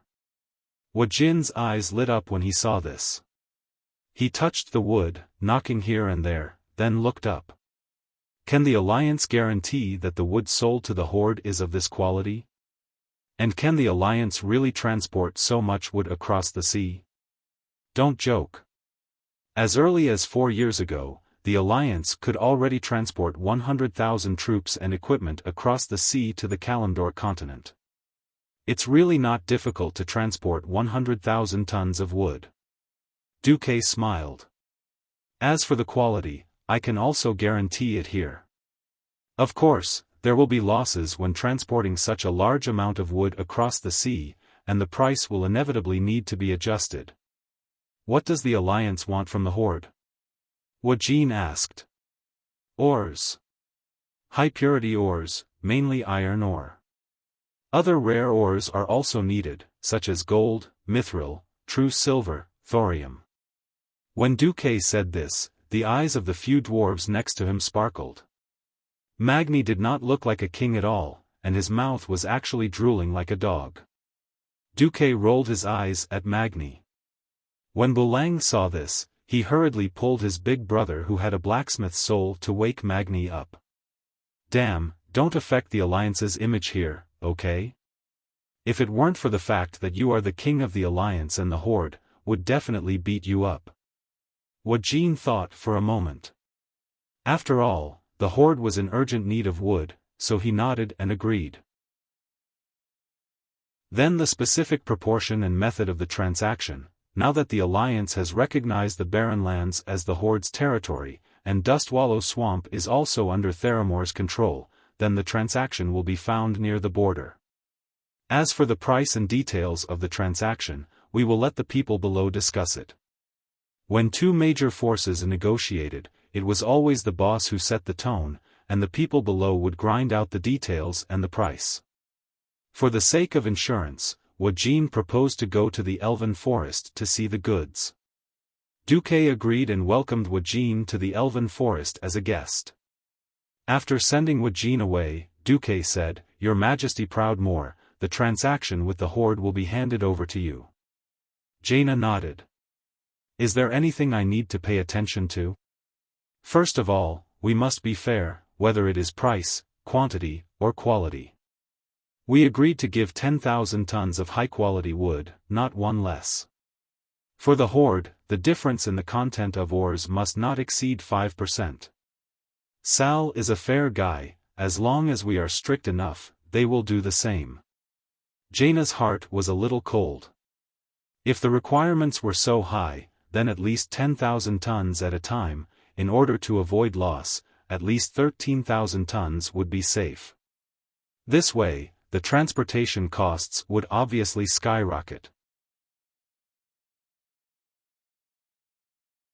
Chapter 1103. Then, those who are interested in the ores can pay Kultiras to build an ironworks in Theramore. The ores can be melted into metal ingots and shipped back. When Duque said this, Magni's eyes lit up. First of all, this would greatly reduce the pressure on transportation. At the same time, it would open the door for the steel stove fort to join in. Secondly, developing mining in Theramore would give Theramore an industrial base. This made Theramore's position even more prominent. Jaina was very happy about this. After all, no matter how Kultiras rebuilt his land, he could only rely on shipping due to his geographical location. But Theramore was different. Duque's next words made the Alliance powerhouses understand what it meant to reveal the dagger. The broken roads in Dustwallow Swamp are not suitable for transportation. When the time comes, Proudmoore can bring one of the chiefs there and announce that a railway will be built from Theramore all the way to the border of the Barren Lands. Of course, if the Horde feels that it is too troublesome to rely on human and animal power in the future. The Alliance can also help the Horde build a railway through the entire Barren Lands, for free. Those who had not experienced the era of railway transportation would never understand how prosperous the transportation of goods, people, and culture would be after the railway was built. Although the teleportation portal could be reached in an instant, compared to the high mana consumption, only the railway was truly cheap and efficient. Ever since Duque started to promote the railway in the Alliance had completely changed in the past 20 years. This was especially so for Lordaeron. After Queen Kalia came to power, she forcefully pushed for the development of the railway. That was why Lordaeron was able to recover its vitality in just 4 years. If the Horde dared to bring the railway into the Barren Lands, it would be like putting the sword of Damocles on their necks. It would be fine if the Alliance and the Horde did not start a war. Once a war broke out, the core areas of the Horde would be destroyed. Even if peace was maintained, a railway to the border of the Barren Lands was a hidden fatal noose that could be tightened at any time. After all, it was 100 times easier to build a railway on solid and barren land than to build a railway in a swamp filled with mud and mud. Once the most difficult part was settled, the rest would be easy. Facing Duque's piercing gaze, Tyrande immediately realized that this was the Alliance's sneaky counterattack against the tribe's suppression of the Night Elves. Duque's passionate gaze caused Tyrande's entire body to heat up, and she did not dare to meet his gaze. "Alright, next up, Your Majesty Windrunner." Servanas, who was called out by Duque, was a little stunned. He nodded. "Is there anything I can do for you?" Duque's lips curled into a smile. "There's news that Anastrian, the traitor who shamelessly betrayed Quell Dorii and caused the old Silvermoon City and the Well of the Sun to suffer a catastrophe, is currently leading the remnants of his undead army to Winterspring. Doesn't Sin Dorii have any thoughts about this?" Servanas stood up abruptly. "The Alliance, please uphold justice for Sin Dorii and help him." Facing the map of the world of Azeroth that was laid out in the middle of the hall, Duque formed a long blue elemental line on his right index finger, pointing at the Azhara region in the northeast of the Kalimdor continent. Azhara has been the territory of the Night Elves since ancient times. It's also the area around the ancient Azhara city in the Ancient War. It's only right for Sin Dorii, a descendant of the High Elves, to reclaim this area. When Duque said this, everyone understood. That's right. To the Sin Dorii kingdom on the other side of the sea, Azhara was undoubtedly a troublesome enclave. But combining the two special meanings of an ancient legacy and the pursuit of a traitor, things became different. Moreover, if they developed the Azhara region and unearthed some ancient High Elven magic documents, the Sin Dorii mages would definitely be overjoyed. Duque turned his head. Lord Whisperwind, does the Night Elves have any objections to the Alliance's arrangement of Sin Dorii returning to Azhara? Tyron thought for a moment. As long as Sin Dorii promises not to abuse arcane magic like their ancestors, the Night Elves have no objections. After all, our two races share the same roots. After all, in the future, the Night Elves, Blood Elves and High Elves would also unite again. Duque was happy to see this happen. Servanas raised his right hand. I swear in the name of the Queen of Sin Dorii that all magic experiments of Radiant Moon rank and above will be strictly supervised. Then the Night Elves have no problems. Duque continued, all right. The last and most important issue is regarding the Blackrock Orcs and Black Iron Dwarves who are active in the Scorching Gorge and Burning Steppes. Those black-skinned orcs should be hung to death. Magni took out his warhammer and waved it around. I'm going to smash them again and again. Don't let me see them, or I'll aim my musket at their eye sockets and shoot each of them with a bullet. Duque's system elves gave him a rare reminder. As Magni's words were too crude, all sensitive words had been replaced with smash. It is strongly recommended that the host not listen to it. If you need a playback or translation, please click yes. Duque silently clicked no in his mind. The Dwarven War of the Three Hammers had passed many years ago. Although the Bronzebeard Dwarves had reconciled with the Wildhammer Dwarves, the Black Iron Dwarves. The historical event of saving the Dwarf Princess had yet to happen. Duque felt a pain in the ass about this. He thought back to when he had accepted a quest in the game to save Magni's precious daughter, Princess Moira Bronzebeard. When he arrived at the scene, he found that he and his teammates had to endure the attacks of this silly princess who had Stockholm Syndrome and had fallen in love with her father's enemy, the Iron King Drogon Thorison, to deal with the Iron King. Alright. After the Black Iron King was taken care of, even more shocking information was revealed. Moira announced that she was pregnant with Drogon's child, and that she was in love with Drogon. Not only did she refuse to return to Iron Furnace Castle, she was also prepared to give birth to this child. The players were in a state of confusion. But, in order to unite the Three Hammers once again and form the Three Hammers Council, Duque very unkindly wished Magni well in his heart. Prepare to be a lord. Of course, Duque now looked completely unconcerned. After Magni had finished and calmed down, he said, things are far more troublesome than we thought. The latest information I received shows that the remnants of the Blackrock Orcs, the Black Iron Dwarves, and the Elemental Lord faction that escaped from the Battle of the Scorching Gorge all seem to be on the move. Chapter 1104. As usual, Duque was prepared to present the intelligence and convince the kings with evidence. However, this time, Duque was dumbfounded. Magni waved his short and muscular hand. Intelligence says. Please, I've known you for 20 years, Duque. Anything you emphasize is definitely not a good thing. This stupid world was almost destroyed for the third time. Even if you tell me that the fourth apocalypse is coming, I won't be surprised at all. Just tell me, who is the boss of the enemy this time? How far do we have to go? Tell us, and we'll do it. The dwarves like to ignore the process and go straight to the result. The dwarves were known for being rough and direct. He didn't expect the other kings and bosses to all nod in agreement. The great craftsman Jurban wiped his small round glasses with a cloth and absent-mindedly agreed. Yes. Duque, just say it. Is it a local war or an all-out war? Tell us, let us have an idea, and it'll be easier to prepare firearms. Just give us a copy of your intelligence and speech, and we'll use it to fool the people below us. Yes. My storm warhammer is thirsting for it. Kudrin was also heckling.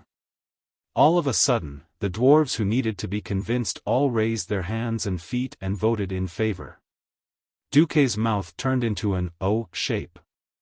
He suddenly realized that the speech he prepared was useless. Looking around, his own queen didn't need to be convinced. They had already started to mobilize. The Dalajan's boss was Ronan, and he would definitely follow Duque's lead. Duque himself was the representative of Stormwind this time. Alright, it's a unanimous vote. Duque didn't argue anymore. He directly walked to the military map, pressed his hands on the edge of the map table, and leaned forward. It was a posture like a tiger's roar. There are two factions of enemies. One is the remnants of the Black Dragons, Prince Nefarian and Princess Onyxia. Right now, Nefarian is controlling the Blackrock Orcs and a large number of Draconians occupying the upper and lower levels of the Blackrock Tower. The other faction is... Duque raised his right hand with his palm facing the sky. Suddenly, an illusion of a fire giant with an inverted triangular upper body and a flaming hammer appeared. During the era of the Dark Empire, which was even older than the Ancient Era, there was a fire elemental lord, Ragnaros, who occupied the southeastern part of the ancient Kalimdor continent. He single-handedly turned the ancient Riedridge Mountains into the burning steppes of today. Damn it! It was this guy. Was it finally going to wake up? Alright, if that's the case, we, the Bronzebeard dwarves, will take responsibility. Magni stood up abruptly. Kudrin had the same reaction, count the Wildhammer dwarves in. At the end of the day, it was all because of the War of the Three Hammers that Ragnaros, who followed the ancient gods, appeared in this world. Emperor Thorison had lost, but he wanted to rely on summoning to make a comeback, which resulted in him summoning the Flame Demon King. Not only did he die, even his Dark Iron dwarves had become slaves. Duque said loudly, in fact, Ragnaros showed signs of recovery in the final battle of the Second Dark Portal. At that time, the fire elemental giant Baron Geddon appeared. I think everyone still has an impression of him. The big shots of the Alliance who had experienced the Second Dark Portal nodded. So, our worst-case scenario is that the Black Dragons and the Fire Elementals attack us at the same time. Queen Sylvana said, can't we let the Dragon Sleep Temple deal with the Black Dragons? It would have been better if Queen Sylvanas hadn't mentioned it, but after she did, Duque was also angry. As one of the witnesses of history, he finally knew why the Black Dragons were so arrogant that no dragon came to deal with them. In fact, after I returned from the River of Time, I went to find Nosdormu and also to the Dragon Sleep Temple. Everyone, do you know why there was no news of the Burning Legion on planet Azeroth after the death of Archimonde, one of their two commanders? It can't be that they were afraid, right? Kalia said. Duque sighed. Of course not. The Burning Legion relied on the fact that as long as the demons didn't die in the Twisting Nether, they could resurrect indefinitely. Now, there are over 10,000 demons coming to the atmosphere of planet Azeroth every day to cause trouble. Anyway, the 4 major dragon races are very busy now. Atmosphere? Are you referring to above the clouds? Kudrin asked. You can say that. The atmosphere also includes low-level clouds, but the place where the dragons and demons fight is higher, where there is no air. Can we only rely on the power of us mortals? Ronan touched his beard. Duque corrected. If it was the Blackrock Orcs and the Iron Dwarves, then the mortal army can still deal with them. But the most important thing now is to organize an elite team of extraordinaires to go deep into the Blackrock Mountain called the Molten Core and deal with the Fire Elemental King inside. If possible, we can deal with Nefarian at the top of the Blackrock Tower. You seem to have missed a target? Jaina frowned. Duque smiled. No. I didn't miss it. The next plan is the key. At the beginning of January, the Alliance Conference came up with a series of new policies. It involved various aspects. Diplomatically, the Night Elves joined the Alliance and reached an agreement with the Horde. Militarily, the Alliance announced that in May and October, to commemorate the 20th anniversary of the Alliance, there would be a military parade in Stormwind City, which was the center of the First War against the Dark Portal, and Lordaeron, which established the Alliance. In terms of internal affairs, apart from a package of policies aimed at strengthening trade and cultural exchanges within the Alliance, the most attractive thing was that from February onwards, a grand festival would be held almost every other month to celebrate the 20th anniversary. February 14th, Valentine's Day. May 7th, Children's Week.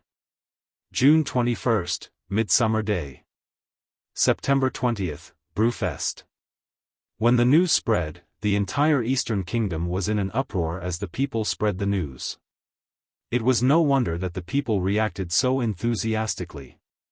After all, the Eastern Kingdom had been in turmoil for the past 20 years. The 3 wars against the Dark Portal basically plowed the entire Eastern Kingdom back and forth. Many people fled from Stormwind to Lordaeron, and from Lordaeron back to Stormwind, crossing 2 continents in a single round trip.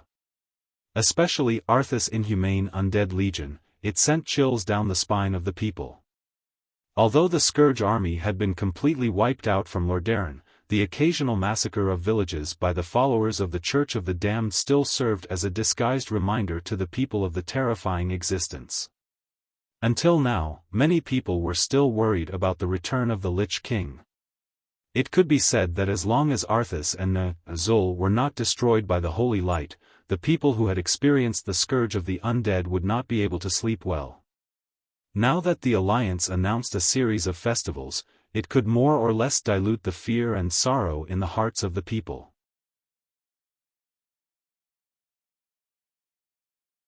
Chapter 1105. On the 5th of January, in Stormwind City, Countess Anristo's mansion, Princess Onyxia through the thick stack of intelligence reports onto the ground. It seems like we've been underestimated. I was expecting something from this Duke Marcus who murdered our father. Unfortunately, pretending to have a military parade and then besieging the Blackrock Tower? What a boring move. The one who spoke was a black-haired human man with a flaming crown on his head leaning against the wall. Unfortunately, his appearance was similar to that of the Lord of Presto back then. Anyone who had seen the human form of Nesario would quickly associate him with the Black Dragon clan. He was naturally Nesario's eldest son, Nefarian. Onyxia elegantly took a sip of the red wine in the glass. A drop of bright red wine flowed down the corner of her lips, making the black-haired dragon beauty look extremely flirtatious. "Ha! My brother, are you planning to let those filthy orcs attack Stormwind City or the Iron Furnace Castle in advance? Or is your trump card Ragnaros, who is under your nest? The Blackrock orcs are just a bunch of slaves and watchdogs. As for the King of Flames, I hate communicating with such violent fellows because they can't be talked to properly." Nefarian shrugged helplessly. "Oh, in the end, you still choose to trust your toys?" Onyxia did not hide the sarcasm on her face. "Humph. Those precious experimental subjects will be the greatest support for me to rule over this land in the future."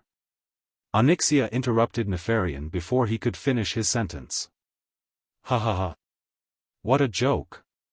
Your inferior toys might not even be enough to deal with the weak humans, and you still want to deal with the dragon army of the Dragon Slumber Shrine?" Nefarian's face turned green. "Stupid sister. You don't understand the greatness of science. Instead, you've been staying in the human territory. Aren't you afraid of being discovered and surrounded?" "Ha ha ha." Onyxia laughed again with an enchanting and evil tone. "The 4 Dragon Kings are not here, who can stop me? Not to mention, if they really angered me, I would burn down Stormwind City and kill their King William and Prince Anduin. Then, I would find a chance to kill that Duke Marcus." When that time comes, let Stormwind fall into disunity and chaos. Humph. Arrogance and confidence were two different things. Since mortals could kill Archimonde, then our demigod bodies might not be that reliable. Be careful, my sister. I don't want to see your head hanging in Stormwind City's King's Valley next time. You're the one. Just don't let the Fire Demon King burn you. The two siblings parted on bad terms. That's right. Although the black dragons were individually very strong, their selfish characteristics made it very rare for them to be wholeheartedly devoted to the outside world. Even though they were siblings, they each had their own standpoints. The black dragon siblings did not know that thousands of meters away, the youngest of the Windrunner sisters, Lilith, had activated dragon tracking, and easily sensed Nefarian's arrival and departure. As expected, Lilith sighed softly, and then disappeared into the night. On the 6th of January, in the Feralas region in the southwest of the Kalimdor continent, a bloody and exciting gladiatorial tournament was about to be held in the arena of the Hammer of Misfortune. Unlike the original history, the gladiatorial tournament had disappeared from the Eastern Kingdom because of the destruction of the Lordaeron Kingdom. But now, because of Queen Kalia's benevolence, she hated this kind of cruel and bloody killing, and cancelled the gladiatorial tournament in the Eastern Kingdom. Where there was demand, there would be a market. Perhaps it was because after the Second Battle of the Dark Portal, the orcs had been slaves for more than 10 years that the gladiatorial tournament became popular among the orcs. Slaves from all over the world were sent to the Hammer of Misfortune in Feralas. They were forced to duel with each other, or fight against all kinds of dangerous creatures. Of course, there were also orcs who boasted of their bravery who volunteered to participate in the gladiatorial tournament. This was the only chance for them to legally kill humans in an environment where their chief, Sal, strictly forbade harming people from the Alliance. Similarly, investors from all over the world who pursued excitement traveled thousands of miles, and even crossed the ocean to come here, just to watch the most exciting gladiatorial tournament. On this day, at the highest level of the Hammer of Misfortune's arena, there was a new pair of guests in the VIP suite named Dawn. One had to know that this was not an ordinary VIP suite. Just the cost of the suite for a day was as high as 10,000 Arather gold coins. When the mysterious owner of the Hammer of Misfortune first set up this suite, he did not expect anyone to be so rich that they could afford the astronomical amount of 10,000 Arather gold coins a day. This was more like a sky-high price, all for the sake of promoting the second-class, Radiant Moon, suite. Who would have thought that today, a mysterious investor would appear? Cash payment, no credit allowed. Originally, when the goblin in charge of receiving the guests heard the request, he was already prepared to mock this mysterious tycoon who overestimated himself. He even called for the two-headed ogre behind him, who only had one head left, to come forward. This was because he had never thought that someone would pay for this. From behind the investor, an attendant walked up and opened the space bag without saying a word. Crash! With a crisp sound, a sea of gold coins that could not even be loaded into a carriage poured out in front of the goblin in charge of receiving the guests. The attendant only said one sentence, "My master said that if there's more, consider it a tip." After saying that, the mysterious sugar daddy, who was the leader, grabbed the blonde masked dancer and walked past the goblin receptionist in a dignified manner. It had to be said that the Dawn VIP suite had some quality. The windows of the suite were made with the latest one-way glass technology from the Iron Stove Fort. When outsiders looked in, it was a field of reflection. In the middle of the suite was a red velvet chair that looked like a large bed. It was very warm and comfortable to sit on. There were two stoves on the left and right sides of the room.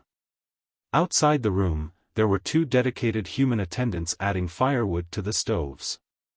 There were a few ropes hanging from the ceiling in the middle of the room, each corresponding to a service. With a pull, a specific bell would ring, and dedicated attendants would immediately come in to serve the guests. The suite was divided into two entrances. The one near the arena was naturally for the distinguished guests. Outside was the lounge for the guards and maids that the guests had brought. Just as he entered the suite and lay down on the chair, the mysterious investor cast a spell to isolate himself from the outside world, and then revealed his true appearance. Yes, he was Duque. Yo, Jaina, since the main character hasn't appeared yet, do you want to practice alchemy with your master? Chapter 1106. Jaina had already become good friends with Wuxia, so of course, Jaina knew what human alchemy was and what Orz posture was. They were all the same thing. Duque, you bastard. You told me that you have official business that concerns the future of the Alliance. That's why I put down Theramore and came with you, but you tell me this the moment you arrive? Jaina seemed to be angry as she removed her veil. That's right. Isn't it related to the future of the Alliance that we're here to see how William is doing? Aren't you very close to him? We came early, and he hasn't gone on stage yet. We're afraid that we'll miss the show if we're too late. Am I to blame? Duque spread his palms and changed the topic. Speaking of which, alchemy? Jaina's expression changed instantly. She was born a princess and had received the strictest etiquette education since she was young. Normally, she wouldn't be willing to do that. But, Jaina suddenly realized that she and Duque had been apart more often than not over the past few years. Duque had either been blasted into the void or met with an accident and was stuck in the river of time. The first time was 10 years, and the second time was 4 years. A great hero with an indomitable spirit naturally had to shoulder the fate of the entire human race and even the entire world. She naturally couldn't be such a petty woman and ask Duque not to save the world and not to do those dangerous things. It was obvious that a new crisis was approaching, and no one knew if they would be able to get through it this time.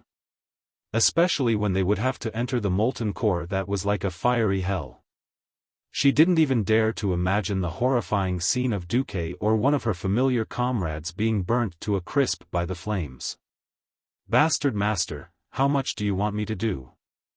Jaina murmured to express her anger, but in the end, she put aside her reservations and said, I'm doing this on account of the fact that I haven't had many days alone with you over the past few years. Duque also knew that he had let down any of the women in the harem. He shouldn't have been such a bastard. However, even if he did not go out of his way to pursue them, as they got to know each other better, Jaina, Kalia, Wuxia, and Tyrant, who were originally famous beauties in history, started to pursue him, or perhaps because of a freak combination of factors, he unknowingly fell deeper into love with them. By the time he came back to his senses, there were already 7 women in the harem. In the face of Jaina's anger and complaints, Duque could only shamelessly go up to her and kiss her. I know the war is coming. I'm just looking for an excuse to be alone with you. Humph. At least you have me in your heart. The evil Mr. Du became even more aggressive. Since you are pretending to be a dancer today, why don't you dance first? Jaina felt like strangling Duque to death. You're not jumping? In the face of Duque's questions, Jaina felt her body heat up. Damn it. I really don't know what I owed you in my previous life to be bullied by you like this in this life.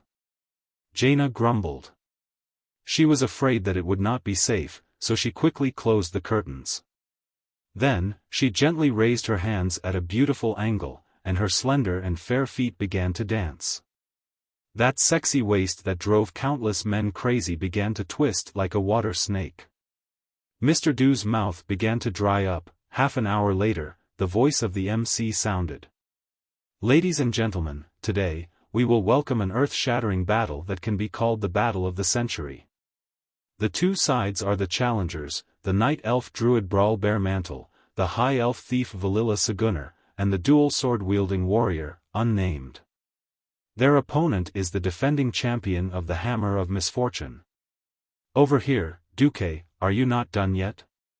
The battle is about to start. Alchemy is just a little bit away, wait.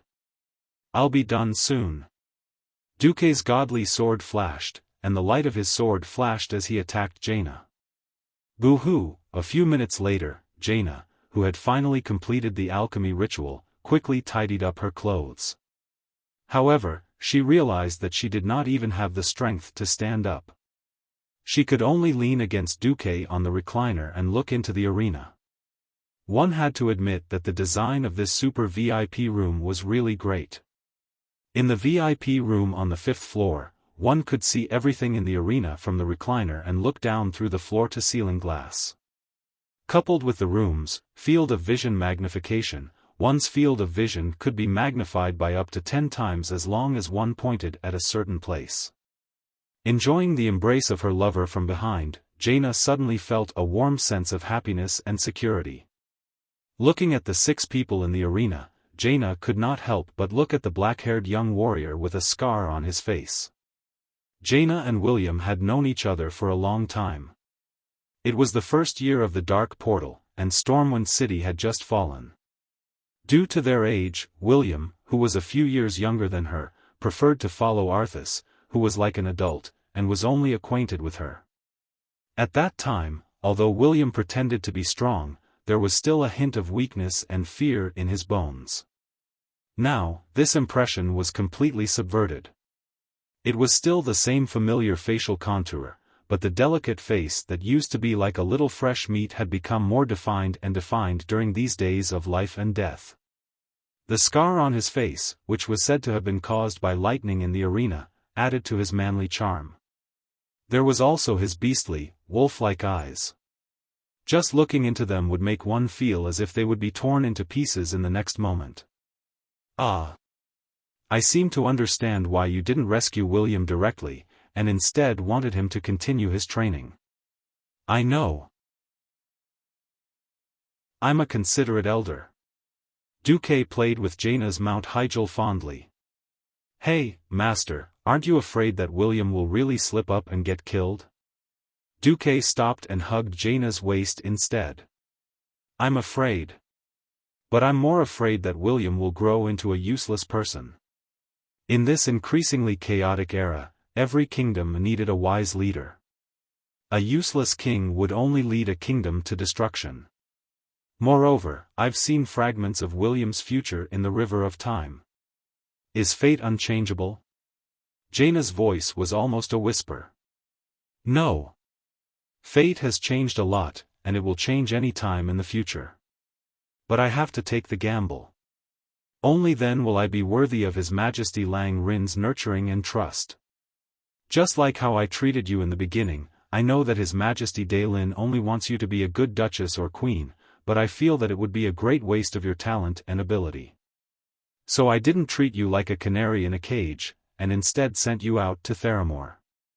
Look, aren't you living a very fulfilling life now? Thank you, Duque, I love you. Jaina stretched her neck and turned her head to give Duque a passionate kiss.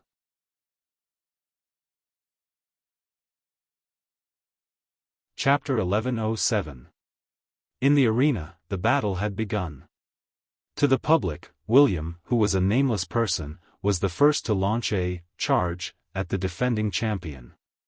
William's charge was very unique. Normally, a warrior's charge would lock onto a target, and then use the warrior's unique fury ability to charge towards that target. However, halfway through his charge, William used his extraordinary senses to detect the orc sword sage who was in a state of stealth. He immediately switched to intercept and charged towards him. Bam!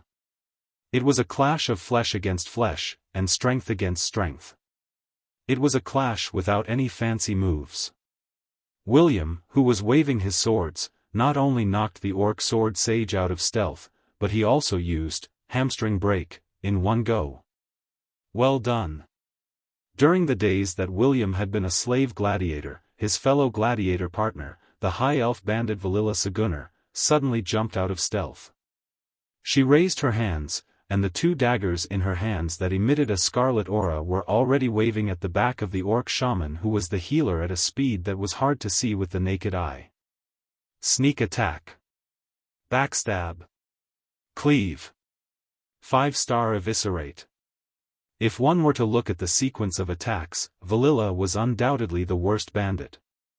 That was because she only cared about dealing damage, and had forgotten to control the enemy's healer.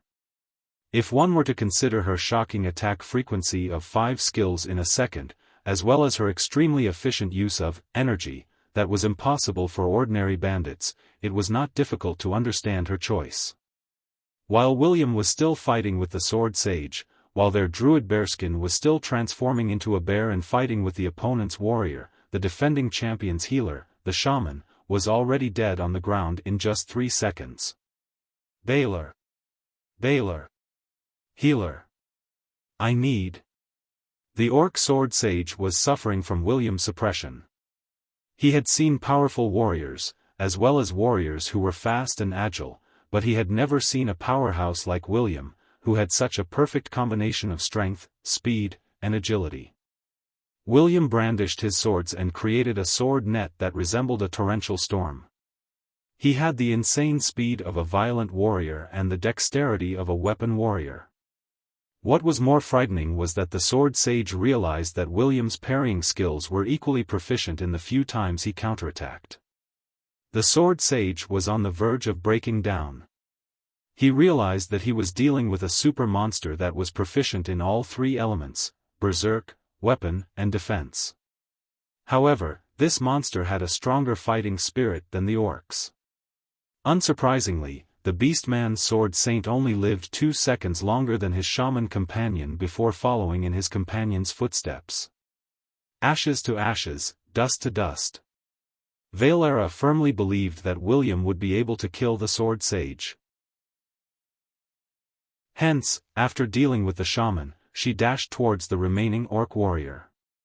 Unexpectedly, Brol Bearmantle, a druid who specialized in the wild, was suppressed by the orc warrior. The orc's blood-red battle axe had some kind of evil special effect that absorbed the enemy's life force. The sharp axe would always be able to break through the tough skin of the druid who had turned into a bear, and cause considerable damage to Brol. The orc warrior realized that he couldn't catch up to William and Valera, so he killed Brol with a series of moves. After Valera became invisible, she activated Sprint, and dashed over, using Sneak Attack, on the orc warrior. However, the effect wasn't very good.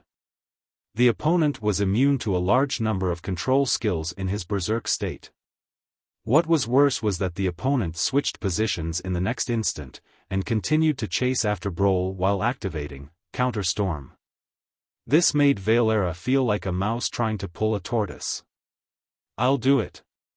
At this moment, William descended from the sky like a god. He used a gorgeous leap slash to teach the orc warrior a lesson. The orc warrior, who couldn't take the opportunity to kill Brol in an instant, was forced to a dead end in a 3-on-1 situation.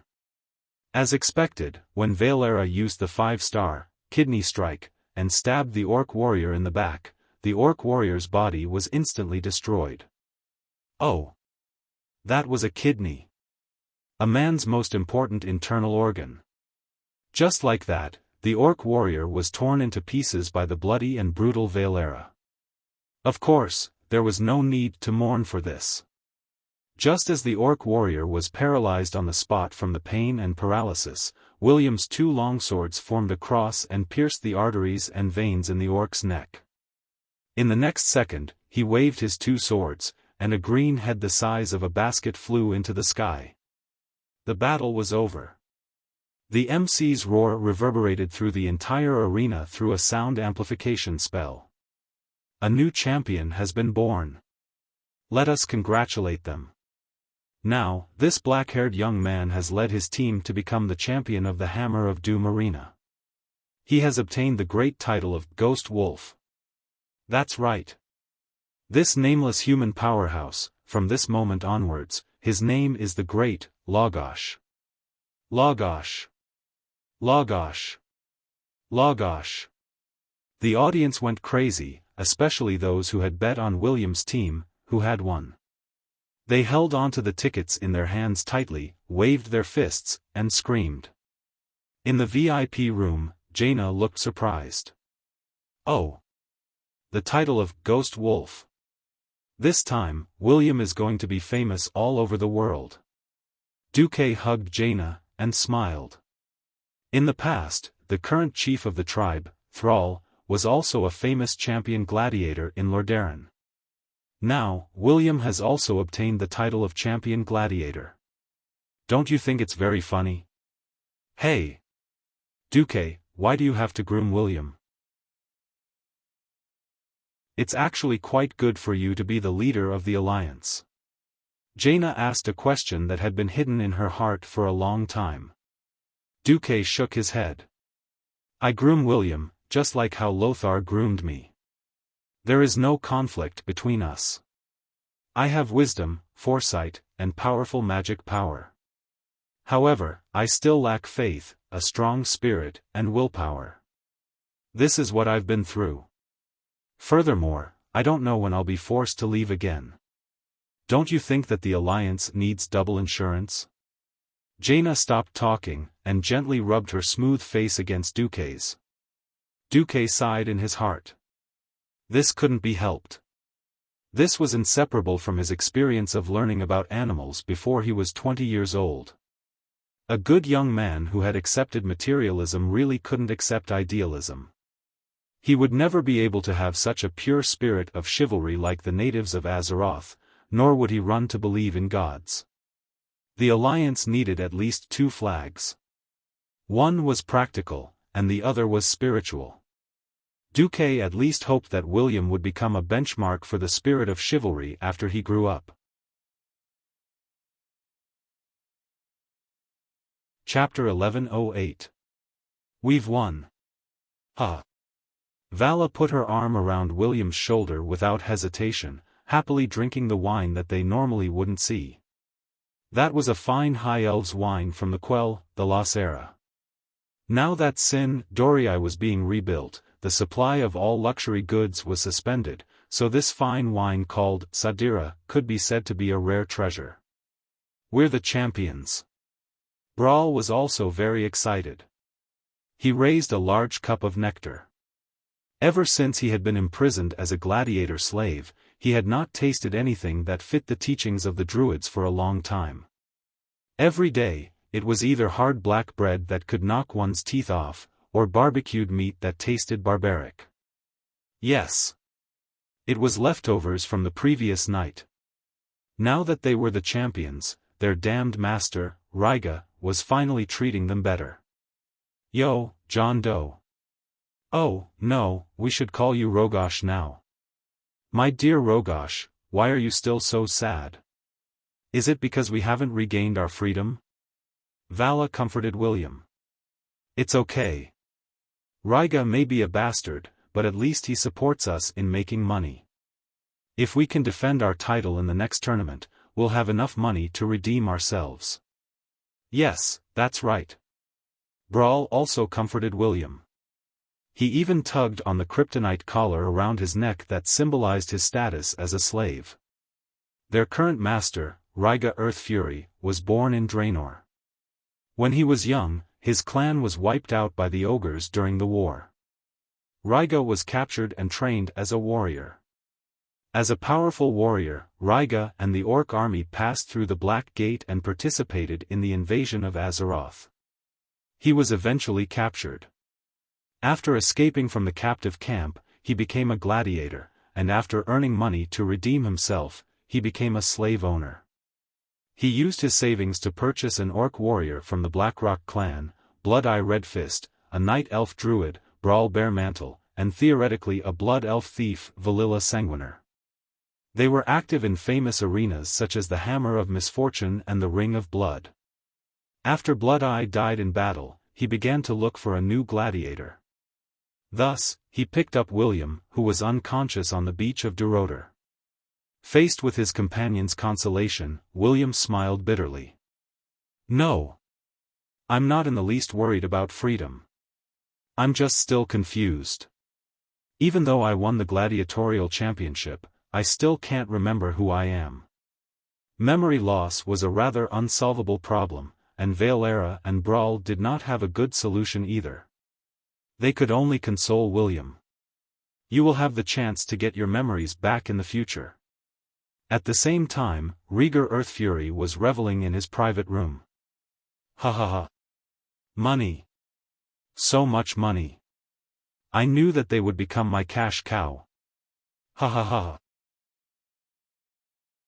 Liga laughed wildly, dumping dozens of chests of gold coins on the floor of the room, rolling on the ground a few times before excitedly rushing to the bed and hugging a very beautiful orc girl in his eyes. The orc girl's clothes were half exposed, and her eyes were already flirtatious. Just as he was about to celebrate with the orc girl, a terrible sound of destruction came from the wall behind him. Hua! It wasn't a loud sound, but the wall behind him was suddenly blasted open by the flames, and a 4-meter-tall, 3-meter-wide door appeared. It wasn't an explosion, but an ultra-high-temperature flame that instantly burned the wall made of hard granite into ashes. Only dust and some glass-like melts were left on the ground. A beautiful black-haired female thief and an equally beautiful radiant moon elven wizard entered. They were obviously very powerful, but they wore maid uniforms and walked through the door first. When the female elven wizard walked past, a visible frost aura spread rapidly on the ground, extinguishing the heat wave brought about by the flames in an instant.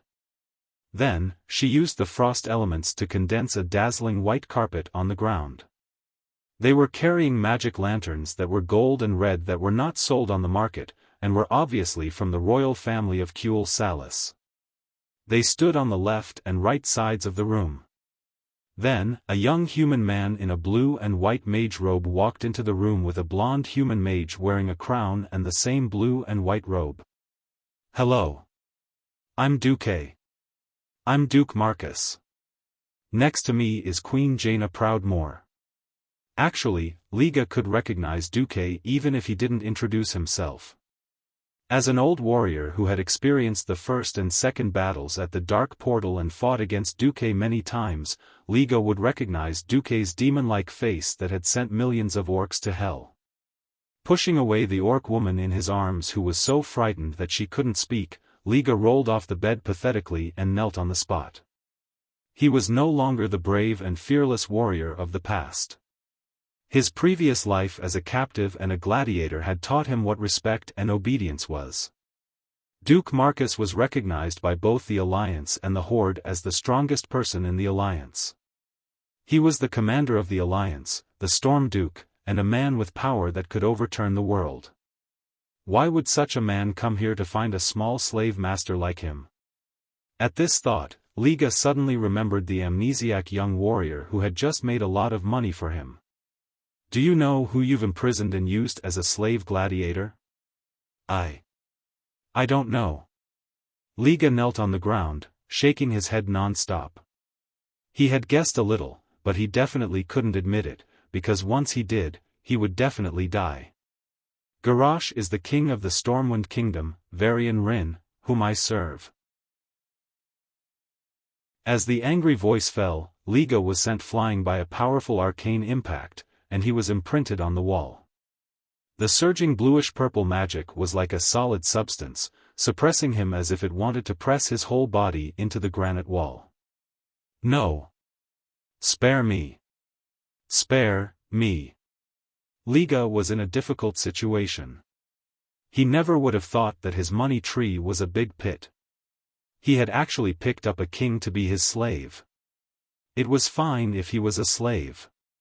If he hadn't been discovered and was secretly sent back, it would have been a great achievement. Now everything was over.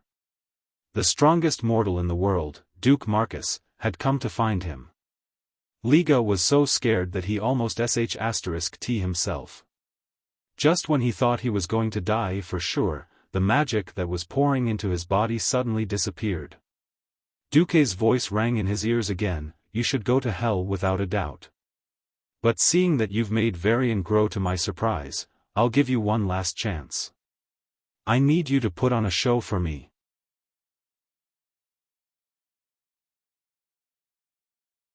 Chapter 1109. As the owner of the arena, he naturally hoped that the gladiatorial matches would not stop throughout the year, but it was obvious that this was impossible.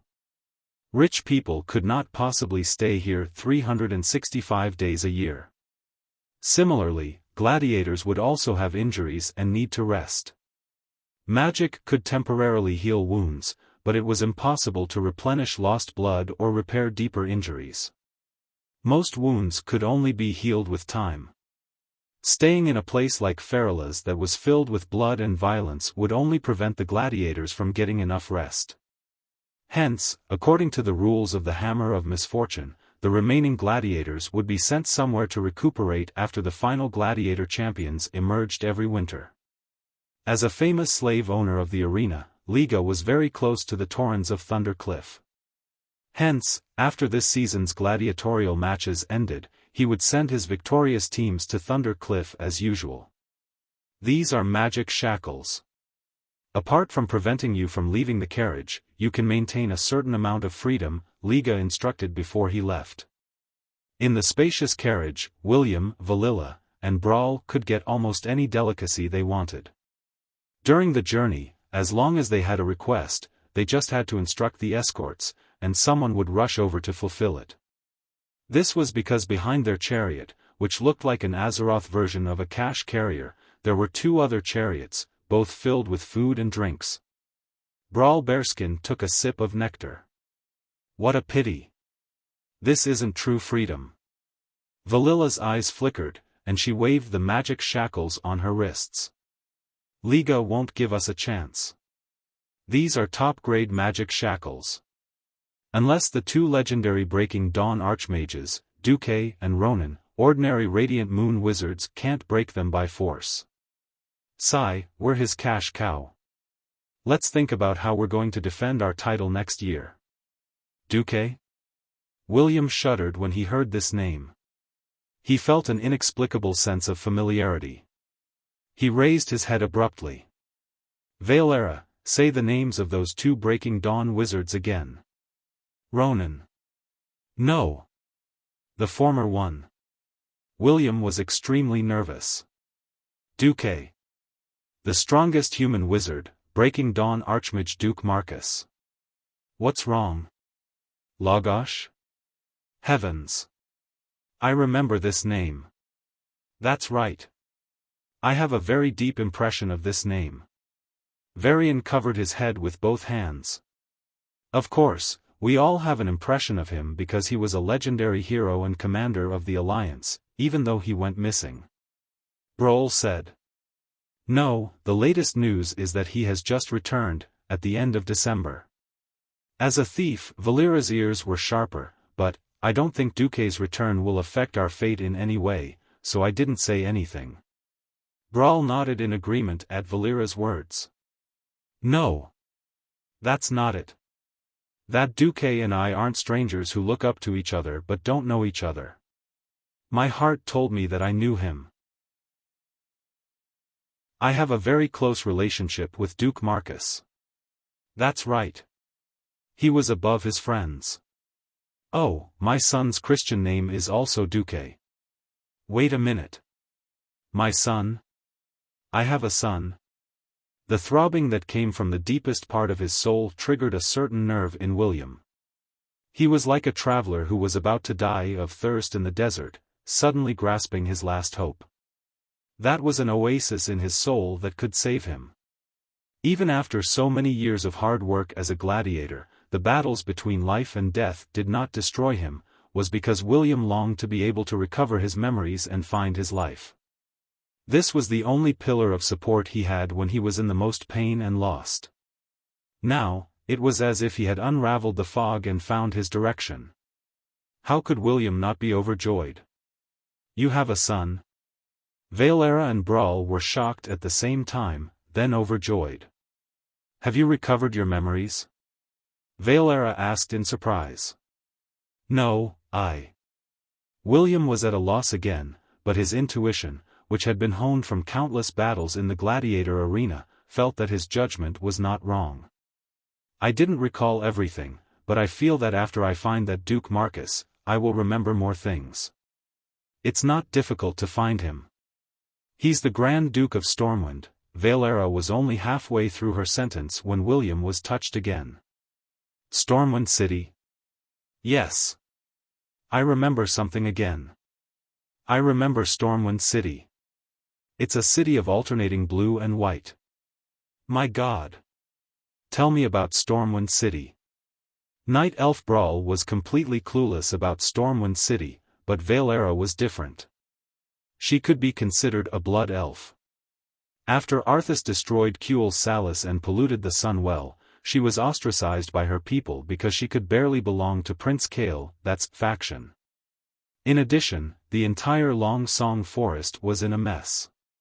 Valera, who had lost confidence in her hometown, began her wandering life, which was why she was caught and became a slave gladiator. Before that, if there were any major events in the High Elf Society that would not change for thousands of years, the biggest would be Duque seducing the Ranger General Aurelia. From then on, Duque, who was a human duke from the southernmost part of the continent, Stormwind, entered the sights of the High Elves. Valera knew a lot about Stormwind City. As she explained, William's eyes lit up. Then, the Iron Triangle of the Gladiator Arena decided on an escape plan. They were prepared to find a way to escape to the only human territory on this continent, Theramore. Finally, they would find a way to find a ship that was willing to ferry them back to Stormwind City. They waited for 4 whole days before they found an opportunity. The Feralas region could not directly reach Mogor's Thunder Cliff. The safer way was to go east through the Thousand Needles, then north to the southern part of the Barren Lands, and finally west to the peaceful and lush Mogor region. In the Thousand Needle Forest, Brawl thought of a way to attract a large pack of wolves, and very coincidentally, he also accidentally attracted an even more powerful rare elite wyvern, Hatras.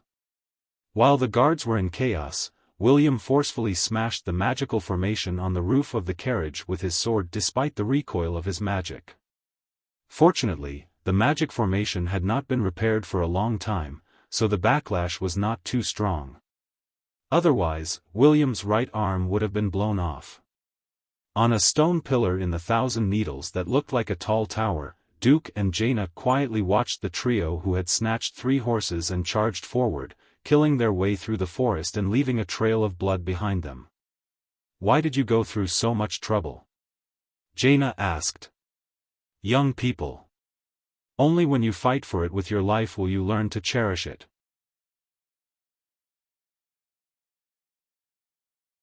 Chapter 11:10. Indeed.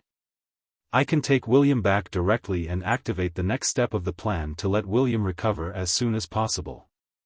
If I can deal with the Black Dragon Princess, then the result will be that the great hero of the Alliance, Duke Marcus, has once again foiled the evil plot. Let's refresh my reputation that can't be upgraded. I've proven myself again, but what about Varian? Gianna was suddenly speechless.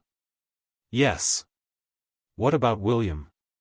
Perhaps from now on, William would become the cowardly person in the eyes of the people, the little king who couldn't even protect himself and needed the help of the older generation, Duque. The people might say, "Ah. At the crucial moment, Sir Marcus is still reliable." Then what? Would William, who was already in his 20s, once again play the role of the weak person who was protected under the wings of Duque and the other seniors?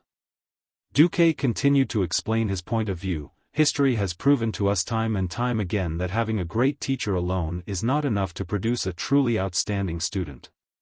Take Arthas for example. Back then, he learned from Uther, the greatest paladin in the entire alliance.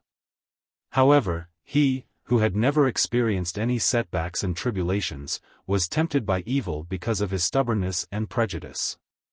He made mistakes step by step, which led to the complete fall of his soul. At the end of the day, it was because he had never suffered before. His path had been too smooth. Gianna fell silent at the mention of Arthas. Gianna had once looked forward to meeting Arthas. But fate had missed them, so they were only childhood friends. Even so, Arthas's fall still touched her greatly. She chose to listen quietly. A person cannot be tempered by good times. Blindly protecting him is actually harming him and not really doing it for his own good. Duque sighed, facing the Calamity army that can expand its army infinitely. The foundation of the alliance is still too weak. It can't withstand any torment. We can't even give William a few thousand soldiers to torment.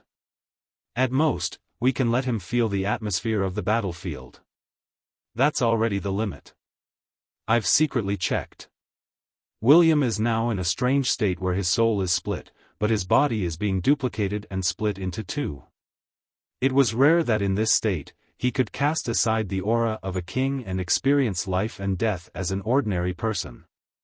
He could experience what friendship was, and he could taste the things that he could not learn while sitting on the throne. How could I possibly interrupt his growth? If he can recover, this rare gladiator experience will become one of the most precious treasures in his life.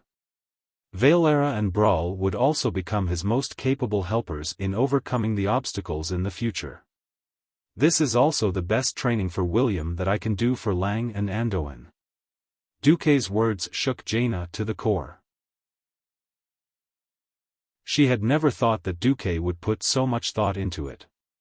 It could be said that it was because of Anduin Lothar and Lang Rin's trust that Duque could rise like a comet and become the brightest star in the sky. Along the way, Duque, who had achieved success and almost controlled the entire alliance, did not abandon Stormwind, which had nurtured him. Instead, he used this roundabout method to nurture a better and more outstanding king for Stormwind. Putting oneself in someone else's shoes, one should repay kindness with kindness. Indeed, this is the Duque that I'm infatuated with. Jaina's heart was a little infatuated. Unfortunately, she and Duque were not the only ones here at the moment. Duque's words were not for her to hear. 5 meters behind Duque, a figure bowed to Duque and said, "I admire your foresight and effort, Grand Duke. I will convey your words to Regent for Dragon. Matthias Shaw, you just have to be careful not to let irrelevant people enter His Majesty Varian's trial field. Keep a distance of at least half a day from them, and pay special attention to Valilla Segunar. Her skills are not inferior to yours." Matthias was the head of Storm City's MI7, and the head of intelligence that had been deeply trusted by the Storm royal family ever since King Lang. This time, it was he who had been sent by Bolivar to oversee the affair. On the surface, he reported directly to Bolivar, but someone as smart as Matthias, of course, knew who the real boss of Storm City was. In front of Duque, he also knew that he could not become Duque's confidant, but he still meticulously completed every order from Duque. This was good for him, for Bolivar, and for Stormwind. After bowing his head and agreeing, Matthias' figure disappeared into thin air. "Gianna, enough is enough with your acting. No king wants to be deceived or fooled. Once William arrives at Theramore, or if the people we sent to follow him are discovered, show yourself and tell William the truth. Understood? And after that? After that, it's time to prepare the Valentine's Day plan." The Valentine's Day plan was, of course, a large-scale plan. If Duque did not say it, no one would have thought that Duque would do this. Of course, that was not Jaina's main point. Humph. Back then, I thought that Valentine's Day was specially set up for me. You even made me wait for you for a full 10 years, from a young girl to an old lady. Jaina put her hands on her hips, looking angry. Old lady? Where is that? The bastard Duque made a gesture of looking into the distance, pretending not to see. There is only an eternal beauty around me, the 18-year-old Queen Kurtiras who will not age. What old lady? I really don't see her. If Jaina was really the old princess who had waited for Duque for more than 10 years and became an auntie, Jaina would probably really flip out. Life was eternal, and age no longer had any meaning. With eternal life, one's appearance and body would be fixed at the peak of the human body at 18 years old. In the end, their appearance was getting older and older. In the past few years, Jaina and Wuxia even had to secretly put on makeup to make themselves look more mature. Perhaps, this was also a kind of blissful worry. He did not know how to continue lying in the future, but for the time being, Duque's remedial measures still made Jaina unable to be angry. After a gentle kiss, Jaina left. It was mid-January, and more news began to spread within the borders of Stormwind. After nearly 2 weeks of discussion among the nobles finally launched a counterattack against Duke under the leadership of Countess Katrana and Risto after Duke's promotion of the feudal lord's power. After several meetings with King Varian, who was sitting in Stormwind Fortress like a fool, the muddle-headed King Varian suddenly announced that the nobles' fiefs were sacred and inviolable. If he wanted to weaken the power of the vassals, it would be a challenge to his and the entire human world's royal authority. He hoped that Duque would retract his decision, or else he would have to consider Duque's Grand Duke status.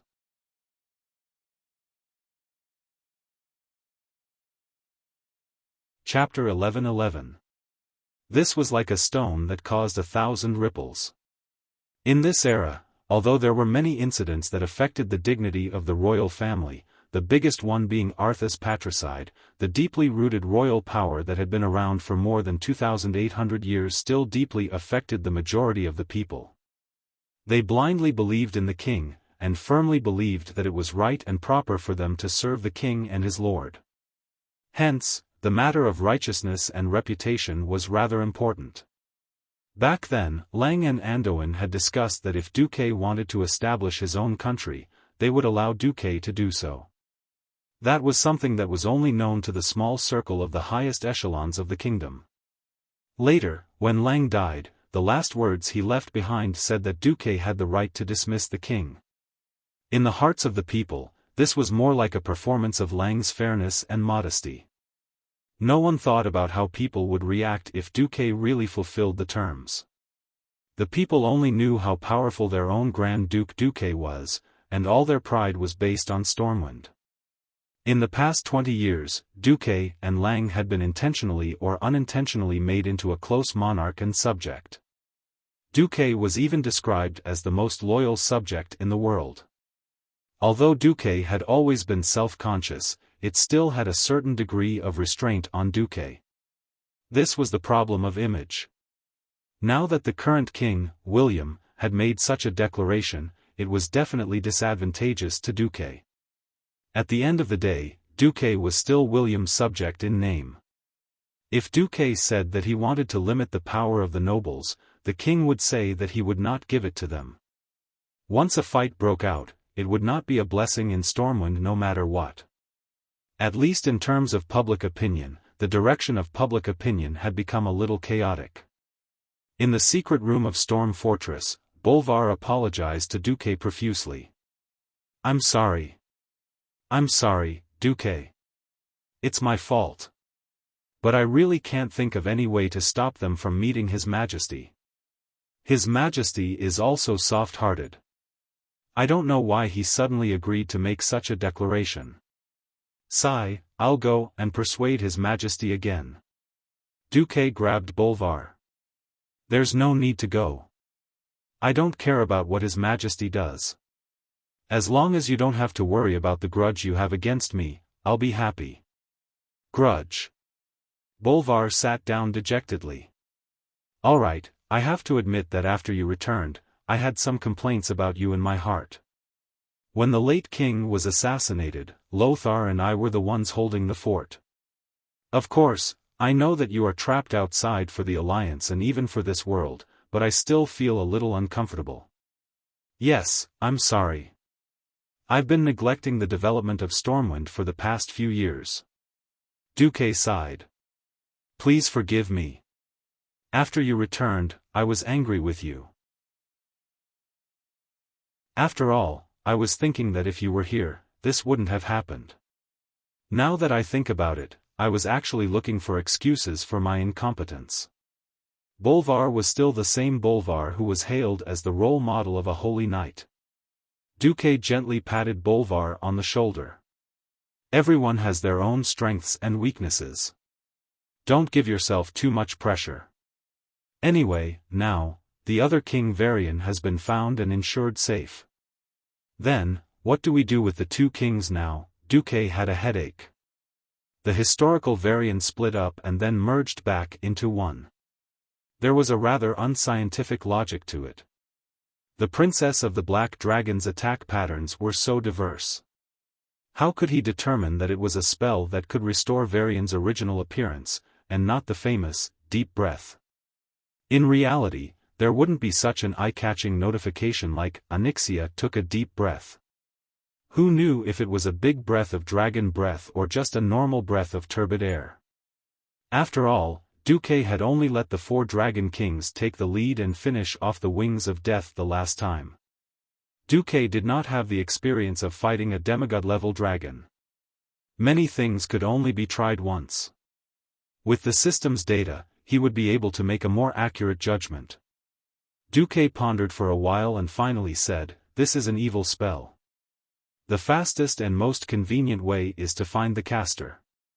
Fortunately, we all know where she is. This is also the reason why I've been secretly carrying out that plan ever since I returned." Bulver's eyes lit up, but then he thought of something. There's another problem. Regarding Her Majesty's declaration, Duque smiled mysteriously. To destroy it, one must first make it mad. During this period, as long as I don't die, you don't have to worry about me. Bolvar thought of the nobles who had gathered around the Princess of the Black Dragon like sharks that had smelled blood, and he couldn't help but grimace. On the 20th of January, Duque was summoned by King Varian to the Storm Fortress and engaged in a heated debate with the conservative nobles in front of the king. The topic revolved around the vassal's rights and duties, and even royal authority. Royal authority. Her Majesty's authority is bestowed by the heavens. It is sacred and inviolable. Her Majesty extends her authority according to the will of the heavens. The nobles are Her Majesty's arms and fingers, so the nobles' authority is sacred and inviolable. Countess Katrana sanctified the nobles' authority from the very beginning. Royal authority is not innate. Without Thoradin the Great struggle 2,800 years ago, there would not be the Arathor Empire, and there would not be the 7 kingdoms. Moreover, the Arathor Empire has already perished, as has the Stromgard Kingdom, one of the 7 kingdoms. Duque retorted. That's because the heavens withdrew their blessings on these 2 kingdoms. Duke Marcus, do you dare to say that there are no gods in this world? Katrana's words were sharp. Generally speaking, the debate between idealism and materialism was nonsense. Neither could convince the other. In a situation where science was not sufficiently developed, it would be a disaster if idealism led the conversation in a direction that could not be proven by materialism. It was a pity that this was Azeroth, a world where souls could be seen with the naked eye, and where even gods frequently appeared. Although humans did not believe in the goddess of the moon, Elun, most of them knew of her existence. In addition to the existence of mysterious people like mages, warlocks, and priests, the result was that the royal authority theory was very popular. As soon as Katrana finished speaking, all the nobles, including the neutral knights, could not help but nod. Duque did not have any good ideas in the debate. He could only explain his position from the different demands of the new era nobles on the progress of society and the development of productivity. For example, the impact of banning the circulation of goods and increasing the circulation cost on society. Unfortunately, such things were believable, and everyone knew that it was right. However, breaking the chain of interests of the old interest groups was a huge matter that would make the nobles jump in anger. It's good that you, Duque, help us earn money. But if you take back the money that you give us every year, then you, Duque, will become our enemy. Moreover, that cowardly William was probably under mind control now. Whatever Duque said, William would always respond with a tortoise recite scriptures, and not listen.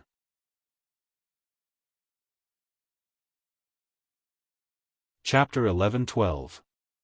In terms of combat, Duque could single-handedly wipe out all the nobles except for a certain princess. In terms of arguing, Duque was confident that he wouldn't lose to anyone on the other side. The most detestable thing in the world was that the referee was biased. Previously, for the sake of ease of control, William, who was only left with a cowardly personality, had become a silly mascot for a long period of time. Now, in order to obtain victory in the realm of the nobles, the Princess of the Black Dragon was playing with mental dominance. William, who was sitting on the throne, said in a weak voice, "Respected Grand Duke Marcus, I also want Stormwind to be stronger and more fertile. Unfortunately, your views have shaken the foundation of the entire kingdom. I cannot agree with you. Your Majesty, I." Duque looked like he still wanted to argue. "Sir Marcus. Who gave you the right to interrupt His Majesty's speech?" On the surface, it seemed like Katrana's Princess of the Black Dragon was showing off her power. Her speech immediately gained the support of the nobles. Duque could only sullenly shut his mouth. The weak version of William continued, "The nobles are the foundation of the kingdom. If the foundation is destroyed, the kingdom will no longer exist. Your proposal to restrict the nobles' power is equivalent to destroying the foundation. If I agree, I won't have the face to meet the late king and Uncle Anduin after I die." Hearing this, even though Duque knew that this fellow was a puppet, he just wanted to cover his face and spit at William. "Damn it, I really want to show these nobles why the flowers are so red. At the same time, I can press this amusing version of William's head in front of Lang's grave to wake him up." However, for the sake of the plan, Duque could only pretend to be obedient. "Your Majesty." Duque strengthened his tone. As expected, Duque was ignored by the weak version of William. He continued to recite, "Dear Marcus, I can understand your original intention of wanting our kingdom to be strong and prosperous. But this time, I'm not only going to reject your proposal. I'm also going to reduce your territory as a warning. Please forgive me, Duke Marcus. I must set an example for the world's aristocrats, a role model, that is, the innate royal power. The aristocratic power is also an extension of the royal power." Not only was Duque a little stunned by these words, even Bolvar, who had always maintained a neutral stance, was dumbfounded. What was face-slapping? This was a slap in the face. Generally speaking, as long as one did not commit treason, the king had no right to reduce the fief of his vassals. Now, Duque had proposed to reduce the power of the nobles, but Duque had raised this issue publicly during the annual meeting due to internal conflicts. Treason was definitely out of the question. If he were to reduce his title, it would be a little too much. Of course, the reason was also reasonable. More importantly, Bolvar knew that the timid William's mind was being manipulated, but he didn't dare to do so. For a moment even an honest man like Bolvar was on the point of flying off the handle. Duque's thoughts were also spinning rapidly. At his position, he was no different from a king. But as long as he still acknowledged his position as a vassal of the House of Rin, he would definitely be at an absolute disadvantage politically. No, it should be said that in a sense, even if he were to be reduced by 1 square meter, it would be a slap in the face. The key now was how big Onyxia's appetite was. If her appetite was small and only wanted to create Stormwind conflicts, she could let this puppet William announce that all of his fief would be reduced. This left Duque with 3 choices. First, he could expose her true colors and start a fight in Stormwind Fortress, just like in history. This would feel good, but the problem was that he would not be able to punish the nobles who supported her, as he lacked crucial evidence. Second, Duque could pinch his nose and accept it, but this would obviously be a huge blow to Duque's reputation. Third, Duque could rebel and declare independence. If Duque did not know that Katrana was the princess of the Black Dragons, he might have really done this. Doing so after knowing would definitely be the dumbest choice. If her appetite was average, she would only want William to symbolically reduce Duque's territory by 1 village. With this as a compromise, she would allow her forces to invade Duque's territory and seek a deeper infiltration. Of course, what Duque hoped the most was that the Princess of the Black Dragons had a big appetite, as expected. William spoke. I announce that I will take back all of the Marcus family's territories in the Elven Forest and the Twilight Forest. Almost in an instant, all sorts of emotions appeared in the meeting hall of Stormwind Fortress. There was surprise. There was anger.